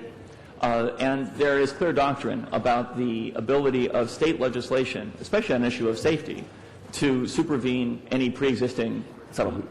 Okay. Let me just have one motion to ask on the previous issue that we had with the ICO, that we asked the city attorney to take into account whatever available studies that are coming about, whether it's from the Federal Highway Administration or from the American Association of State Highways, to take that into consideration as they're developing our current ICO that we voted on previously. Thank you, Mr. Parks. Ms. Hahn, and then Mr. Cardenas. Thank you. Actually, I wanted the city attorneys to come to the table because that was a couple of my questions. Mike can stay there if he wants. Okay. And I mean, I think this is certainly an issue that we're all trying to grapple with, is how do we get a handle on this whole new springboard to these digital signs. And we're also struggling with local control, and we were all trying to get a handle on it ourselves. We've got a settlement agreement out there with about 800 signs that can be converted to digital through this settlement agreement. We've also just entered into, while it was criticized by some, still we entered into a revenue sharing agreement at the convention center for signage there. So specifically, again, one more time, how does this moratorium affect the agreement, the settlement agreement that we entered into, and how does this moratorium affect, again, the revenue sharing that we entered into at the convention center? Good morning, council members. David Michelson with the Office of the City Attorney. With me is Jerry Burge, also with the City Attorney's Office. AB 109, if passed into law and signed by the governor, would provide, as you're hearing, a 2-year moratorium statewide on the installation of digital displays. The state law would, in essence, preempt all local authority and control over that issue. So within, for instance, the boundaries of the City of Los Angeles, while that 2-year moratorium was in place, the City of Los Angeles would not have the ability to allow or authorize digital displays, whether by virtue of a settlement agreement, by virtue of the city planning laws, by virtue of even on the city's own property with respect to the convention center. So state law would prevail on the issue. And for that period of time, again, the digital displays could not be installed really anywhere within the city. And again, in our own sign districts, our entertainment districts, that we had originally agreed that might be a good place for these kinds of signs. How would it affect that? Similarly, during the 2-year moratorium, digital displays could not go in, could not be installed even in sign districts that were otherwise authorized by your city council. Right. So, you know, I mean, you can see how this would, I have some concerns as well. However, 2 years moratorium take the time, get the studies done, because apparently we're not completely understanding the public safety impact of these digital signs. So, I mean, I support that. At the end of the 2 years, I think then it's going to be the real policy debate on whether or not there is legislation beyond that becomes permanent. I think the other thing we're going to have to be ready for, and we don't have a handle on right now how many digital signs we have right now in the city of Los Angeles. Did we get that number? We're working on that number. Do you all know that number? The building safety would probably know that number. I've heard that approximately 100 signs have been, existing signs have been converted to digital displays. Yeah, I mean, I actually think this moratorium will give us the time to get all the data, but again, at the end of the 2 years, colleagues, I think we're going to have to be ready.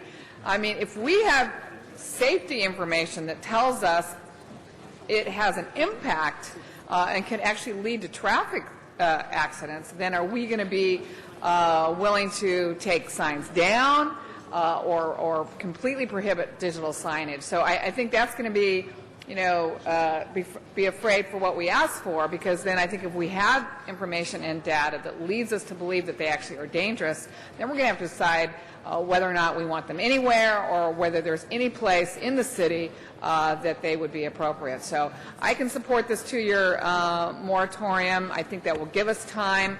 But again, as a person representing local government, it is a little unnerving to have the state completely trump us in what we're trying to do locally, what we think is best for our city and our constituents in terms of this whole sign issue. But I can support 2 years, taking a breather, getting information, and then moving forward from there. And might I comment just for 1 second, and that's to say the reason I sought to limit this to only a 2-year period is because I am so sensitive to the local control issues. I didn't want to make anything permanent at this juncture, but I did think it's important for us to get the safety results first. That's why 2 years instead of like 1 year? Because that's a great question. And the answer is, as I tried to explain with regard to Councilmember Park's question, the federal government studies are not going to be available to us in time for us to have a thorough evaluation of them during the 2-year period. And so I think it's really important for us to get the full impact of the safety studies first. Okay. Thank you, Ms. Hahn. Mr. Cardenas, and after Mr. Cardenas will be Mr. Huizar. I'm still reading the bill over and over and over, and I wasn't inclined to speak, but since you said common sense, I had to push my button. Now, speaking of common sense, it says visible from highways. Does that mean a property is adjacent to, for example, Caltrans highways or what have you, or visible meaning if it's something that can be seen a block away or 2 blocks away or what have you? Who's going to be the arbiter of that? How is that going to be determined? No, the analysis is visible from roadways. The state law current state law, already restricts where billboards of any nature can be placed with regard to highways and places some restrictions on that. All I'm doing is saying, let's take into account the safety implications on any roadway of electronic billboards. Okay, so you let me know that the state already has in statute what that definition is. Well, the state, with regard to freeways, exactly, state highways, has some prohibitions that are in place regarding any billboard of any nature. But electronic billboards are placed in the middle of major cities, as they are in my neighborhood, for example, and perhaps in yours, and not necessarily not visible from any highway, and yet have potential real safety implications on our roadways when drivers are distracted as they drive up and down our streets. Okay, but still my question is more specific to, can you give me an example? If we're contemplating allowing a property owner to put an electronic billboard a couple of blocks away from the freeway, yet at the same time it is clearly visible to people who are on the freeway, would that be affected by this legislation? If it's an electronic billboard, it would be. If it's a regular billboard, it would not be. Okay, I get that we're only talking about electronic billboards in your bill, okay? So my point is, that's one of the things that concerns me, especially during these economic times. I don't represent a high-income district. unlike your district, excuse me. The rents in your area, in order for a property owner to pencil out, it's a lot easier for them to put a project together and take a piece of dirt property or what have you and create some economic value there to the community, jobs and things of that nature. That's my concern in my district. 9 times out of 10, I really need to look at being able to encourage people to make their project pencil so we can have that construction job, so we can have the economic development, so we can have office space that hopefully people will rent, et cetera, and people can go to work. Now, what's happening today is I'm getting more and more property owners who are asking if they could use some of the space on the side of their building to actually augment their income so they can make it pencil. So my concern is that I can understand if the property is adjacent to the freeway. Well, obviously that billboard is there to attract attention and gain revenue from people who are driving up and down the freeway. It's obvious. But if it's a block or two away, that's where my common sense tells me, whoa, wait a minute. As a local planning authority, the City of Los Angeles has their own. Should I be voting for something or supporting something that has good intentions, and there are great elements when it comes to public safety concerns, but at the same time, it's actually taking over local control on another aspect on projects that maybe we hadn't thought about. Right. And Mr. Cardenas, I might very briefly respond, because obviously I take economic development extremely seriously. I've had legislation both here and in Sacramento to promote economic development in all areas of our city and our state.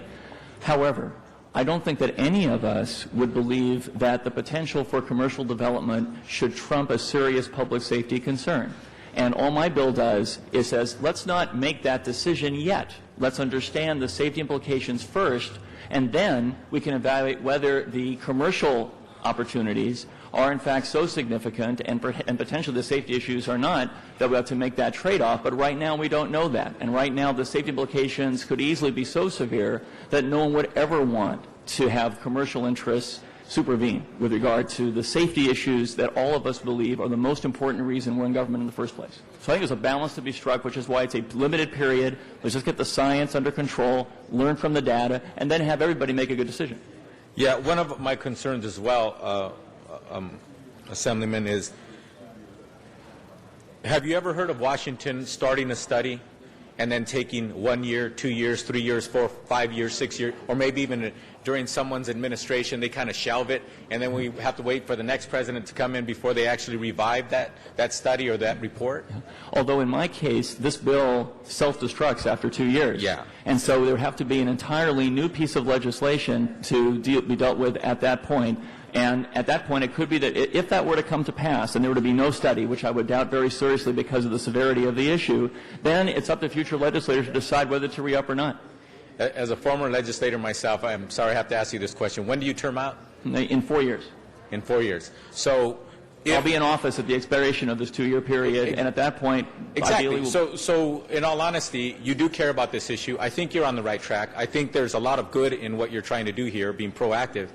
Yet at the same time, if you see the federal government dragging their feet, would you be inclined in 2011, for example, if they're not going to meet that deadline, wouldn't you be inclined to put in another bill to go ahead and extend it so that we can have those protections in California so that we can still wait for that study? It actually depends upon what the results of the SEPs are between now and then, because there are actually several studies the federal government is now, as of the release of its study last week, it said we actually have to have a several-part study over the next couple of years, and it would depend upon how much data is coming in from those studies. If it turns out that the first part reveals that there's actually no new information coming in, that's not very valuable to local planners, and I think that's a different story.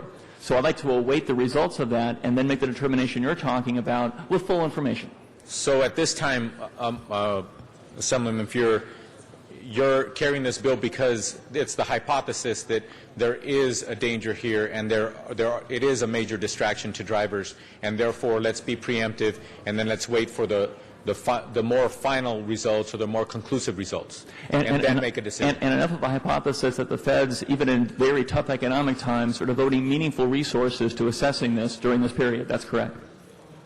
But you didn't answer my question. I'm not sure. Is it a hypothesis at this point that there is concern for driver safety? There's because of enough these electronic information. billboards? There's enough information from studies around the world to lead federal and state officials to believe it's a meaningful concern, and they want to figure out how serious the concern is. It's not just a guess because they wouldn't be devoting resources to it.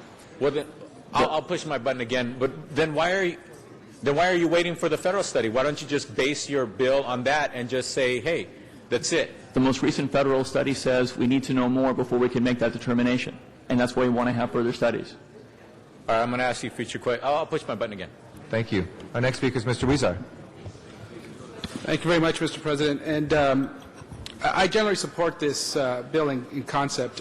One thing I'm grappling with, however, is the time. It's 2 years because we here in the city, as you know, asked for a 60-day moratorium. And I'm asking myself now, well, we think we could do it in 60 days. Why are we asking for 2 years now? And is it that you need to gather data for the whole state, which obviously is going to take much more time, but can we pull away from that on our own and do it much quicker here as a city? So, again, can you further explain why 2 years, and why wouldn't the city of L.A. say, hey, this is great, this 2-year thing, but we got a 60-day moratorium, perhaps we need to extend that for a year, but it seems like we could go about it a lot quicker here locally. And please hold my time. Yes. Thank you very much, Councilmember.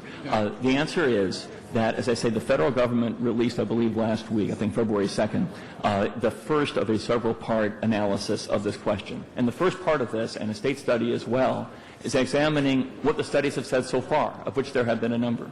And the answer in both cases has been, we need to examine this more thoroughly, because we think there is a potentially serious concern, again, which is why the federal government is actually going to be assessing the eye movements of drivers, and that detailed away. It's not a state study, it's not a California study, it's a federal to national study. That study, the several parts of that study, are not going to conclude within this year. And the thought behind the bill is, let's get the analysis of the full federal study, looking at those eye movements, really understanding. And again, I did not know, for example, that if you were distracted from driving for 2 seconds or more, your chance of an accident escalates dramatically. That's why they're measuring the eye movements. How much of a distraction is it? So for me, it was merely a question of determining when are we likely to be able to have the federal analysis in place and evaluate the results of that.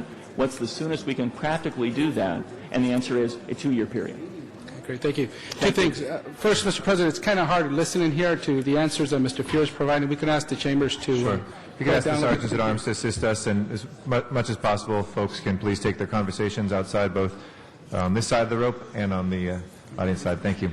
Thank you very much. And so my follow-up question is, so do you think the city can do the best it can do within the 60-day moratorium that we've asked for, considering that you're asking at the state to say, hey, wait a minute, we have to wait 2 years, and we're here saying in L.A., well, we could do it in 60 days. Any comment? There's no question, again, please hold my time. No matter how much respect I have for city officials, having been one, there's no question that for the next 60 days there will not be any results from the federal analyses that are meaningful enough to make a safety determination. We just won't have the information during that period. Okay. And so we're making our determination, I suspect, on the people who are drafting it here for the city and other factors, a number of other issues, but you at the state level are focusing more on the safety aspect and saying this safety issue is very important. We think it takes 2 years to get this information. It's so critical to come up with a policy, an ordinance, a law that could really effectuate the safety issues that we're looking for. So you're willing to wait those 2 years? Correct. Okay. And generally speaking, I am not one that supports when the state does come into local land use issues. I do believe the state has every right and should be acting upon environmental, water, larger issues. But when it comes to local land use issues, that's when I have been consistent and say, hey, wait a minute. And I think billboards do fall into that category. It's a local land use issue. However, in this case, I think the city of Los Angeles is already on record saying we want to do a moratorium. We want to get a handle on what's going on with this. And so I see this bill not so much preempting what this local entity jurisdiction is doing, but more supporting what we want to do. And like any two agencies going at it, there's differences in the details, such as the time one. I would want something that's quicker. I support this bill, but I would want something that's quicker so that we could immediately get to and resolve this issue that needs a lot of answers, and so shorter. But it is the 2 years. That's what you believe is right. But it should send up flags for us here locally. We said 60 days. And if our state officials are saying that's not enough time, we should really look at our own 60-day approach and see what we're doing there. It shows that we may be missing a critical piece to this. Thank you very much. Thank you. Mr. Reyes. I'm really grappling with this whole approach. We did not review this bill in plumb, but it did get reviewed under Councilman Garcetti's committee under rules, I believe. So the details of the physical and the safety wasn't vetted at all. We have been trying to, quite frankly, we're just tired of not taking control of the billboard issue. We've been dealing with this for 4 years, filing committee. We resolved to put together all the different lawsuits and come up with a strategy and some language and put this to rest. And what's disheartening is to hear now it's 2 more years. So, and it could go 3.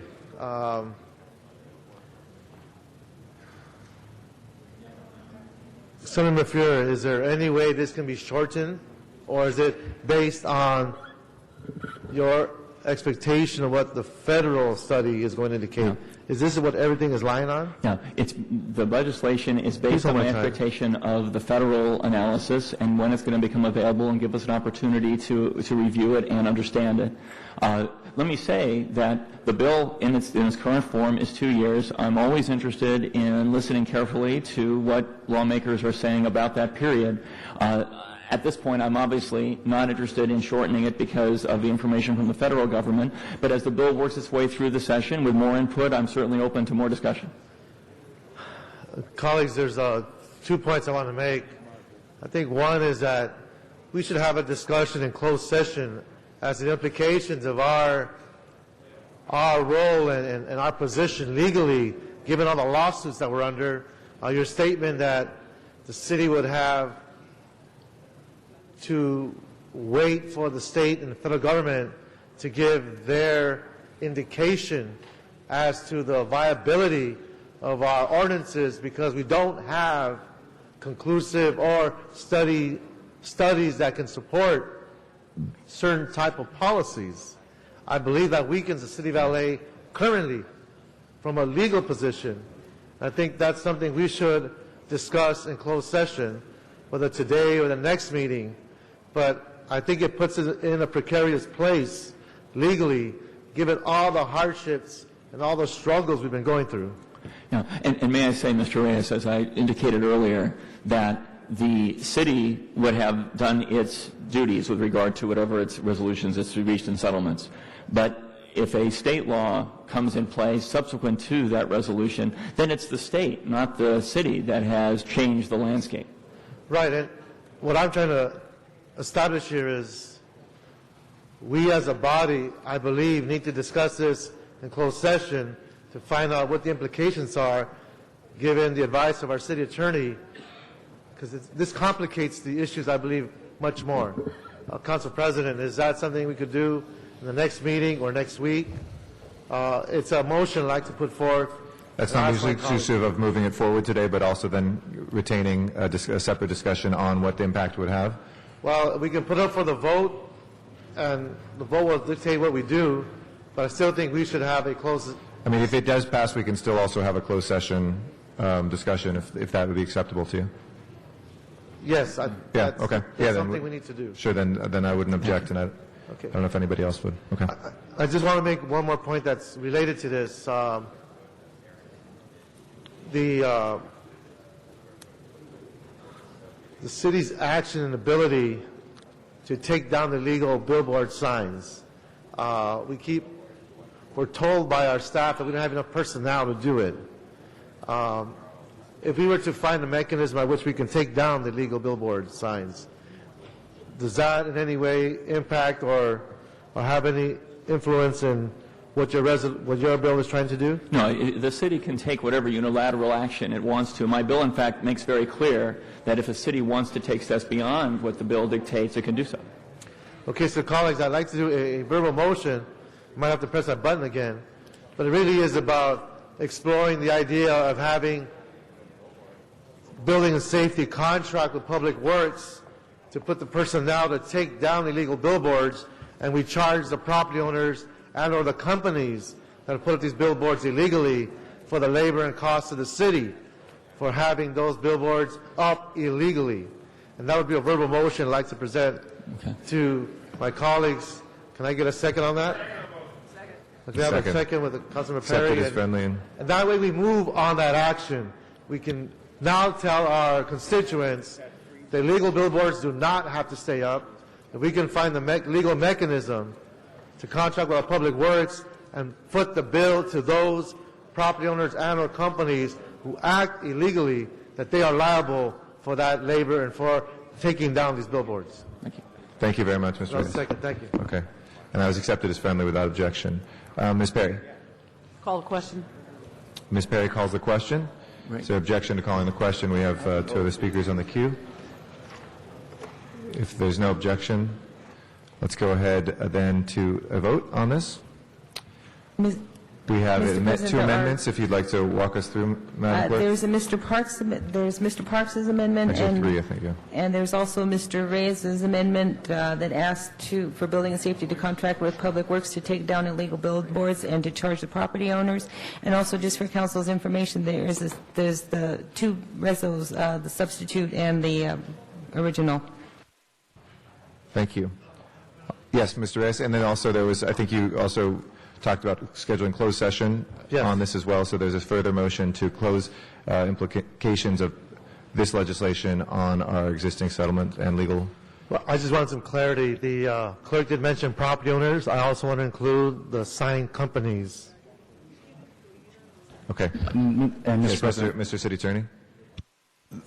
The closed session instruction could be possible closed session. Our office would like to determine whether it is appropriate to go into closed session on that.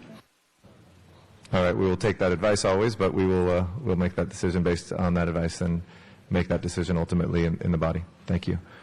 Okay. If those are accepted as friendly, please open the roll, close the roll, and tabulate the vote. 10 ayes, 4 noes. Okay, that passes. Thank you very much, Mr. Fuhrer. And Mr. Fuhrer, Assemblymember Fuhrer, and for everybody, it just broke while we were talking that the legislative leaders and the governor reached, looks like, some settlement. So get up there and represent us well. Thank you. We'll send that forthwith without objection, please. Sorry, Mr. Zine? Consider for Mr. Wesson, please. Mr. 20? Okay, if we can open the roll on number 20 for reconsideration. Thank you. Close the roll and tabulate the vote. 14 ayes. Okay, we'll call that special as well. Mr. President. Okay, we'll circle it. Yes, Mr. I Weezer? could also ask for reconsideration on number 28 and continue it to this Friday, please. Okay, let's open the roll on reconsideration for 28. Close the roll and tabulate the vote. 14 ayes. Okay, and if we can continue that till this Friday, you said? This Friday, okay. please. Without objection, that will take us to the 13th, Friday the 13th. You sure you want to continue it till the Friday the 13th? All right. Fingers. All right, crossing our fingers. Don't be scared. All right, Mr. Cardenas? Mr. Cardenas? Did you want to be recognized? On 19. Okay. Our next one is 19. So, yes, I'm sorry, Mr. Zine. So on number 20, we have amending motion 20A. Has that been circulated? Yes. Okay. If there's no objection to that, let's take it as amended then. Thank you. Please open the roll, close the roll, and tabulate the vote. 14 ayes. Okay. And number 19, Mr. Cardenas, you had a amending motion as well, and that's been circulated? Okay. Yes, it has. And that's been posted over on the side for the public as well. Let's go ahead and open the roll on 19 as amended. Close the roll and tabulate the vote. 14 ayes. Okay, that is approved. Next item, please. Next item, Mr. President, is item number 22. That was called special by Councilmember Reyes, and there is an amending motion that has been distributed to the council members. Okay. All right, let's go ahead. If there's no objection as amended, let's open the roll on 22. Close the roll and tabulate the vote. 14 ayes. Okay, that is approved. And thank you to Mr. Reyes. I know Cypress Park and Glassell Park are very happy. So thank you, Mr. Weezer, Mr. Reyes, and my office for their work on that. Next item, please. Next item is item 23, and that was called special by Councilmember Rosendahl. Okay. Both Reyes and Rosendahl called this special. I think Mr. Rosendahl first, and then Mr. Reyes. Go ahead, Mr. Rosendahl. Yeah, Bill Robertson, could you come on up, please? Folks, this is just an FYI for you to know about street resurfacing and the issues with the state and how the remarkable Bill Robertson and his staff have been working quickly for us on this issue. I know our viewers who care about their streets want to know what's happening. There's tremendous frustration in our city about getting our streets fixed, not just the potholes, but the streets themselves. We've always been on limited money, and we know we need $2.8 billion in bond measures to actually do our streets the way they should have been done the last 40, 50 years. So give us an update on what this item is, please. Good morning. Bill Robertson, Director of the Bureau of Street Services. And I think at the last two Budget and Finance Committees, we've discussed the potential impact of the state budget agreement and how it may affect our resurfacing program. As you all know, we're at a historic high this year of 735 miles of maintenance, with 235 miles of that being resurfacing. The proposals that have been talked about, we already know, in fact, that the state has suspended the 1B dollars, which is about $14.8 million, which means our resurfacing program has now been reduced by 42 miles. The bigger threat to the program is the state action should they sweep 6 months of gas tax and 3 months of Prop 42. That would take our program down to 105 miles. The latest we're hearing is now that the gas tax may not be touched.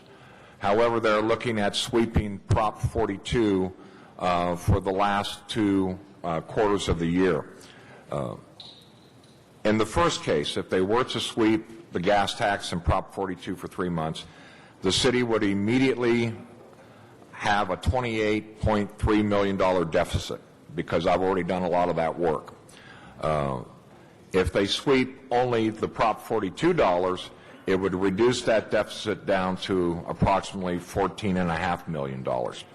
So the state actions, which way they go, what they do in their agreement for the budget, could have a very severe impact this year to our resurfacing program.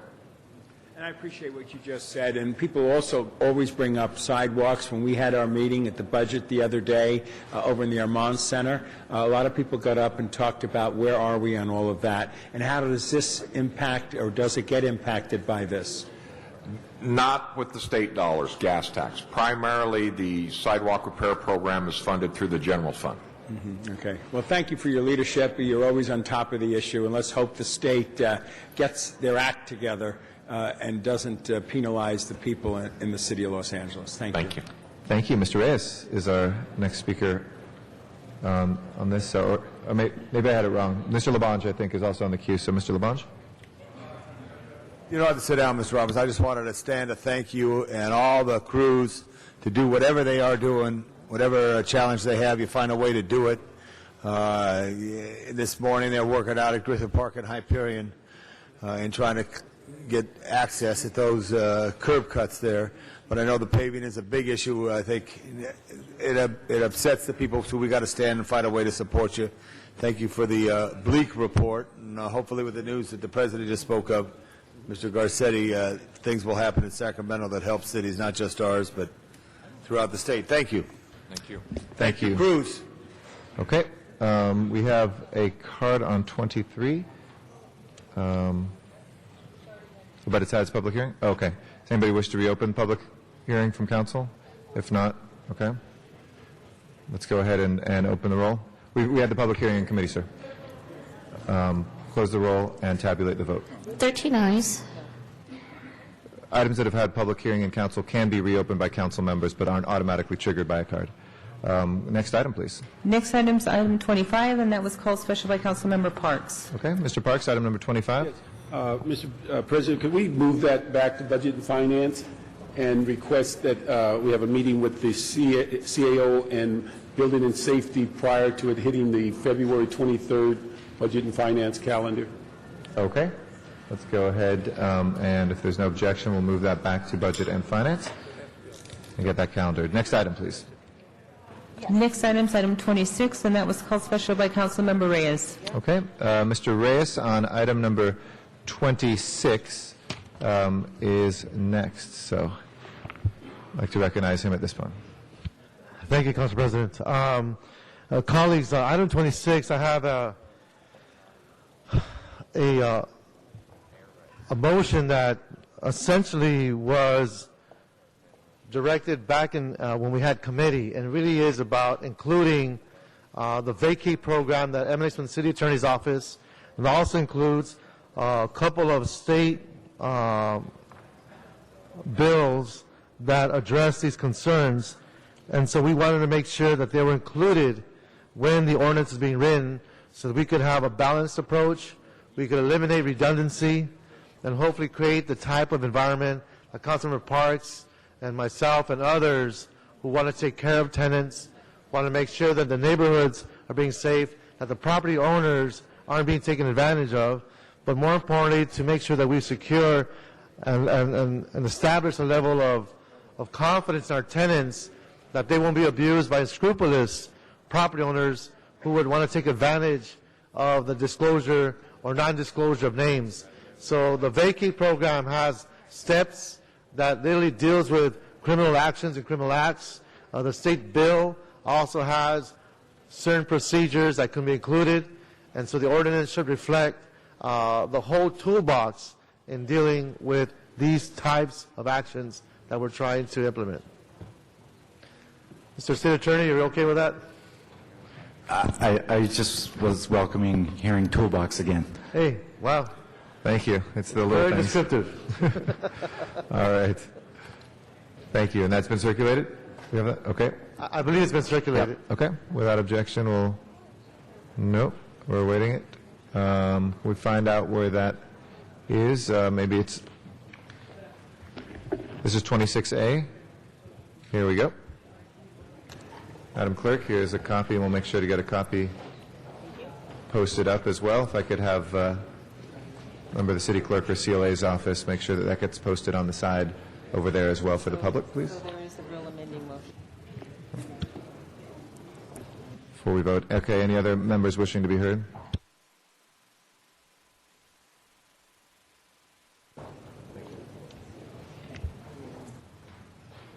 And just to read what it says, it is amended to include the following recommendations in lieu of those contained on the agenda. 1, request the city attorney, with the assistance of the Los Angeles Housing Department, to prepare and present an ordinance within 60 days amending the RSO to keep tenant witness names in drug-related evictions confidential when testifying in the case of a drug-related conviction. And 2, request the city attorney to consider the city's existing vacate program model as operated by the city attorney's office and the provisions of AB 1384 and AB 2523 when preparing the requested ordinance. If there's no objection to that, then that will be accepted as friendly. Please open the roll, close the roll, and tabulate the vote. 12 ayes. Thank you. That is approved as amended. Next item, I know Ms. Perry wanted to recuse herself, so if Ms. Perry would like to leave, item number 27 is next before us. Are there any members who wish to be heard on item 27?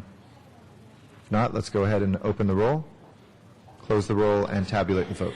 11 ayes. That is approved. Next item, Ms. Perry can return back in. Next item is item 36, and that was called special for cards. Okay, item number 36 is now before us. Card from the public on that. And Arnold Sachs, if you'd like to come forward on item 36.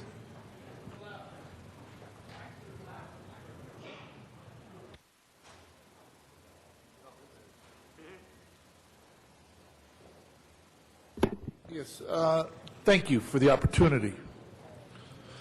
The laws, the rules of this place drive a monkey crazy. Sir, if you please refrain from those remarks. It's very clear you have a hearing either in committee or in council. If it's had in committee, it requires a reopening from a council member. That's what happened on the earlier one. It was my mistake, so I'm sorry I called your name, but it is not an inconsistency. We now have items that have been agendized for public hearing, and a card automatically triggers that. You are now before us, and you have 2 minutes. Thank you for your understanding of those rules as they have been explained very clearly. Thank you. But I don't understand the rules as they apply, because they seem to change all the time. Regarding this reviewing the municipal code to update parking fines, will they also be reviewing the municipal code regarding the increase in the meter fees? And I'd also like to know if they will review or consider an ordinance or an addition, whereas just recently somebody was arrested prior to the awards that were held at the for the music awards, the Grammys. And the person was booked in the Midtown Police Station on Venice Boulevard. And according to the story... Excuse me, Mr. President, this is an item regarding updating parking fines? I'm looking to look... We could keep consistent with that, please, Mr. Sachs. You're updating code, and I'm looking to find out if the city would consider updating or adding a fine or a payment because the person was afforded special consideration when sir. they were arrested. That's not on parking. Today we're talking about a parking code fine. So thank you for your comments. That will close our public comment on this item. We have Mr. Dog on 36. Excuse me. Yes, thank you. I wasn't scheduled to speak on this, but again, the true service of Zuma Dog showing up is catching all these items you'll be reading about in the newspapers tomorrow. What we have here, updating parking fines. And every time I see the word update, remember, it always goes up, never down. So after the mayor has tripled the trash collection fees, just quadrupled the parking rate, now the mayor is updating the parking fines. That means parking fines are going up, people. That means you better not go out on the streets for businesses. If you get a ticket, the fines are going up. Everything's going up. And let me quote candidate for Mayor Zuma Dog in today's LA Times regarding increased fines and fees. It says, I don't want to think about increasing fees and taxes until the city of Los Angeles does much more on its part to reduce the bureaucracy and increase efficiency that's wasting much too much of the money in the first place. So thank you, Zuma Dog for mayor. I've got 2 minutes left, and stop the bureaucracy. Thank you, Mr. Dog. That'll close our public comments on this item. Any council members wishing to be heard? Seeing none, let's go ahead and prepare the roll and tabulate the vote. 12 ayes. Okay, that is approved. Next item, please. Next item is item 37, and that was called special for cards. Mr. Dog, if you'd like to come forward on item 37. Zuma Dog? 37? Before us now, sir. The rent escrow account program, sir. No need, just for the record, no need to ask if I want to speak on this. Just say it's time to speak on REAP. The number 2 now. Zuma Dog's basically like Casey Kasem. I come in here every day. What's the one thing they don't want me to talk about? On American Top 40, number 2 on the charts, down from number 1, is REAP, Rent Escrow Account Program. The problem is the city likes to pretend like they help business, which is mom and pop hotel, the landlords. They say they like to help with affordable housing, the low-income renters. They retaliate on both through the vindictive federal racketeering lawsuit waiting to happen, REAP program. And I've talked about it so much briefly. What happens is the city goes up to a landlord that's housing low-rent people and says, you got to make these improvements. They're just aesthetic, not safety-related. The landlords cannot comply, and then they're deemed bad landlords, and then the landlords end up having to sell the buildings to the developers, which flip them into condos, and then... Okay, thank you, Mr. Dog. That will close our public comment on that item. Please prepare the roll and tabulate the vote. 12 ayes. That is approved. Next item, please. Next item is item 43, and that was called special for cards. Mr. Dog, on item number 43, if you'd like to come forward. Just to explain, I couldn't go into my last minute. I have 1 minute left, and we're talking about CD14 Boyle Heights offices. Okay, so that would be Councilmember Jose Huizar. They want to request authorization to execute a new lease for the CD14 Boyle Heights office. I'd like to say any office space that the city is leasing, I'd like to see it be much more of a benefit of the community. I'm concerned too much that these offices are used for non-community benefit related things. Maybe the office should be... Can I please have the quiet, please, also? It's very distracting. But I'd just like to say, under these hard economic times, I want to make sure that when you are spending money on these district offices, especially in Jose Huizar's, where I get the most complaints about lack of community service and the money not being spent where it's supposed to, I want to make sure that these district offices can be used for community benefit. Maybe the council member can think of some ways of including the community besides putting his picture up all over town at every event, and do something, give back to the community through the district office. That's the once-a-year Jose Huizar embarrassment. Thank you, Mr. Huizar. Can we send that forthwith, please? Okay, we voted quite yet, but Mr. Labange, did you press your button on this, Mr. Labange? Okay, that was an accident. Let's go ahead and prepare the roll and tabulate the vote. 12 eyes. Okay, that is approved. Item 44 was called special. Mr. Dog has reached his limit, but we'll make sure that's part of the record. And we have a verbal amendment on 44F, that be absorbed by the mayor's office and not by the city. The fees affiliated with 44F be absorbed by the mayor's office and not the city. And also, Objection? Mr. President, I'm sorry, on item number 44C, there is a substitute motion that's been Okay. distributed. We'll accept that as a friendly substitution without objection. Let's go ahead and open the roll, close the roll, and tabulate the vote. 12 eyes. That is approved.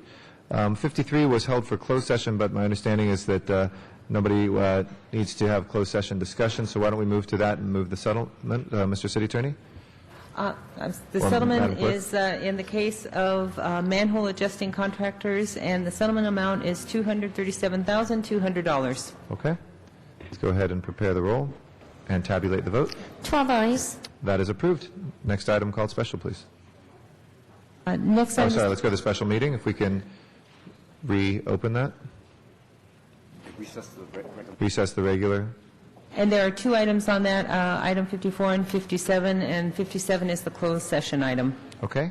Item 54 we have first, before. I believe 57 should be adopted or taken care of before 54. Okay. Let's take, we have one card on 57 before we go into closed session. Arnold Sachs, if you'd like to come forward on item 57.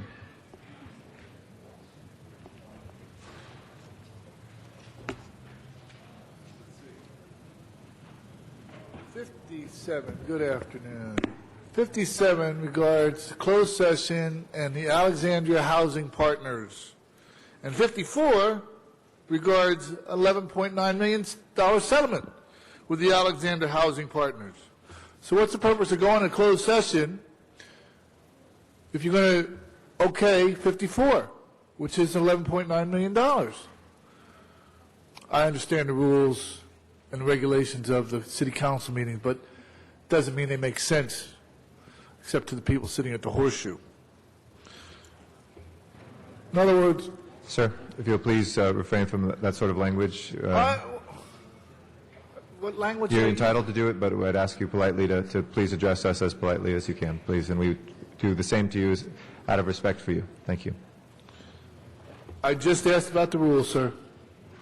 I can't understand why you're going to go to closed session and you're going to agree to a payment of $11.9 million on item 42 or 54, which should have been heard before.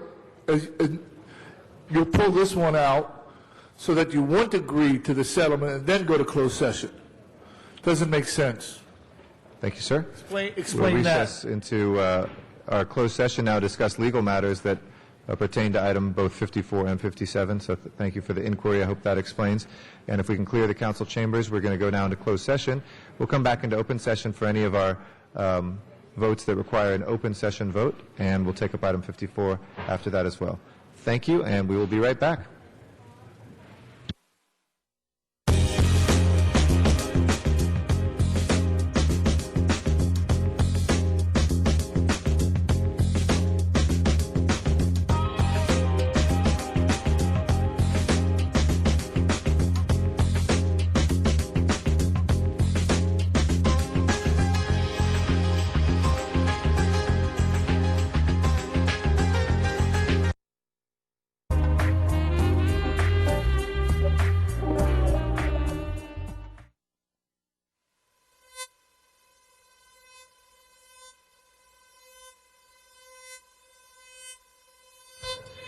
Back in open session, we took up item 57, open session. Madam Clerk, should we take up 54 now, or should we take 57? Item open? 57 first. Okay.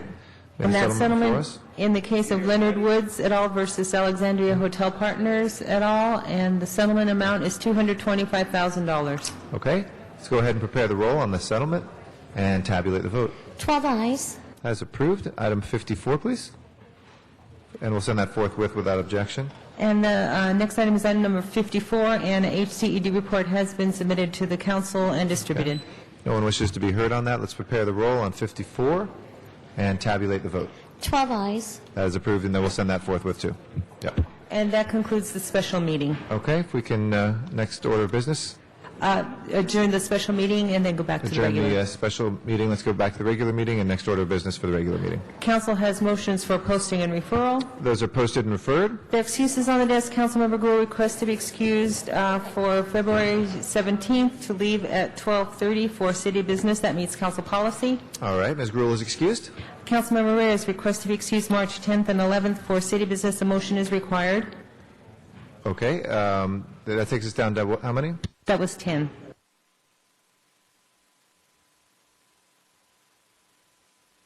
Okay. Just as a reminder, colleagues, a number of folks are going to Washington, D.C. for Access D.C. to lobby for monies. We've had 5 people request with Mr. Reyes today. That would be the 5th, which we will go ahead and authorize. And we postponed that from his earlier request about a week and a half ago, just to be clear. That leaves us with 10 members, which means that everybody for those days that the other members are in D.C. also doing work on behalf of the city need to be here and need to stay here. So there's not much wiggle room there. And again, we will work with anybody to see for sure if everybody's still going. I know there's other people who are interested in going, et cetera, but we'll grant that excuse. But I just want to remind everybody for that week about attendance, okay? Next order of business, or next excuse? Yes, Mr. Parks requests to be excused February 20th to leave at 11:30 for city business. Motion is required, and that leaves 11. Okay. I'll move. Ms. Gruhl, second. Mr. Parks is excused. Next And excuse. Council President Garcetti requests to be excused Friday, March 20th for city business. A motion is required. Does that take us down to? 11. Okay. Ms. Perry moves, Ms. Gruhl seconds, and that excuse is granted. And that clears the desk. Okay. Any announcements, colleagues? Do we have any adjourning motions? Okay, if I can ask everybody to please rise in council chambers for our adjourning motions.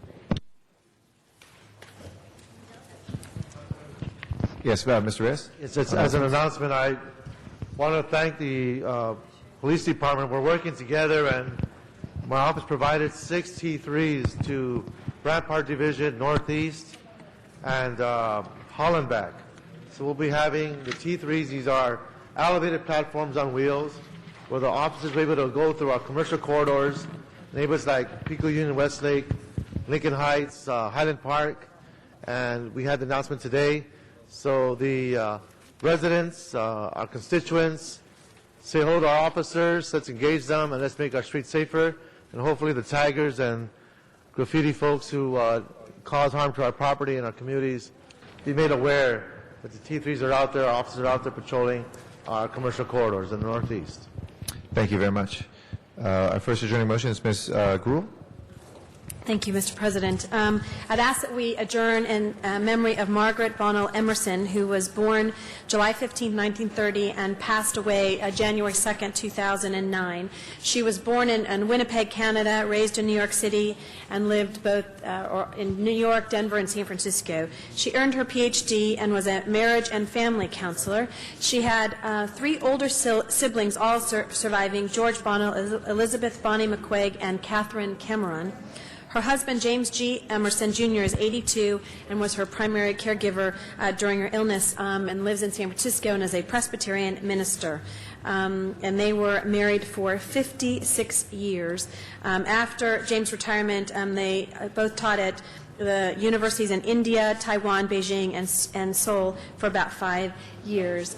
She was the beloved mother of our own John Emerson, and as well other children, Lynn Emerson Phillips and Jed Emerson, and by 6 grandchildren, Timothy, Sarah, and Becca Phillips, and Jacqueline Taylor and Haley Emerson. And I know John, during the holidays, was letting us know that her time was ending, and what a special place she had in his heart. And so I know that even though it was a month or so ago, that we know that this memorial and being able to recognize her life is something important. So we send out our thoughts to their family, and particularly to my good friend, John Emerson. Thank you. I'd like to second that one as well. Ms. Hahn. Thank you. I'd like us to adjourn today in the memory of an LAPD police officer who was killed in a traffic collision on February 6th.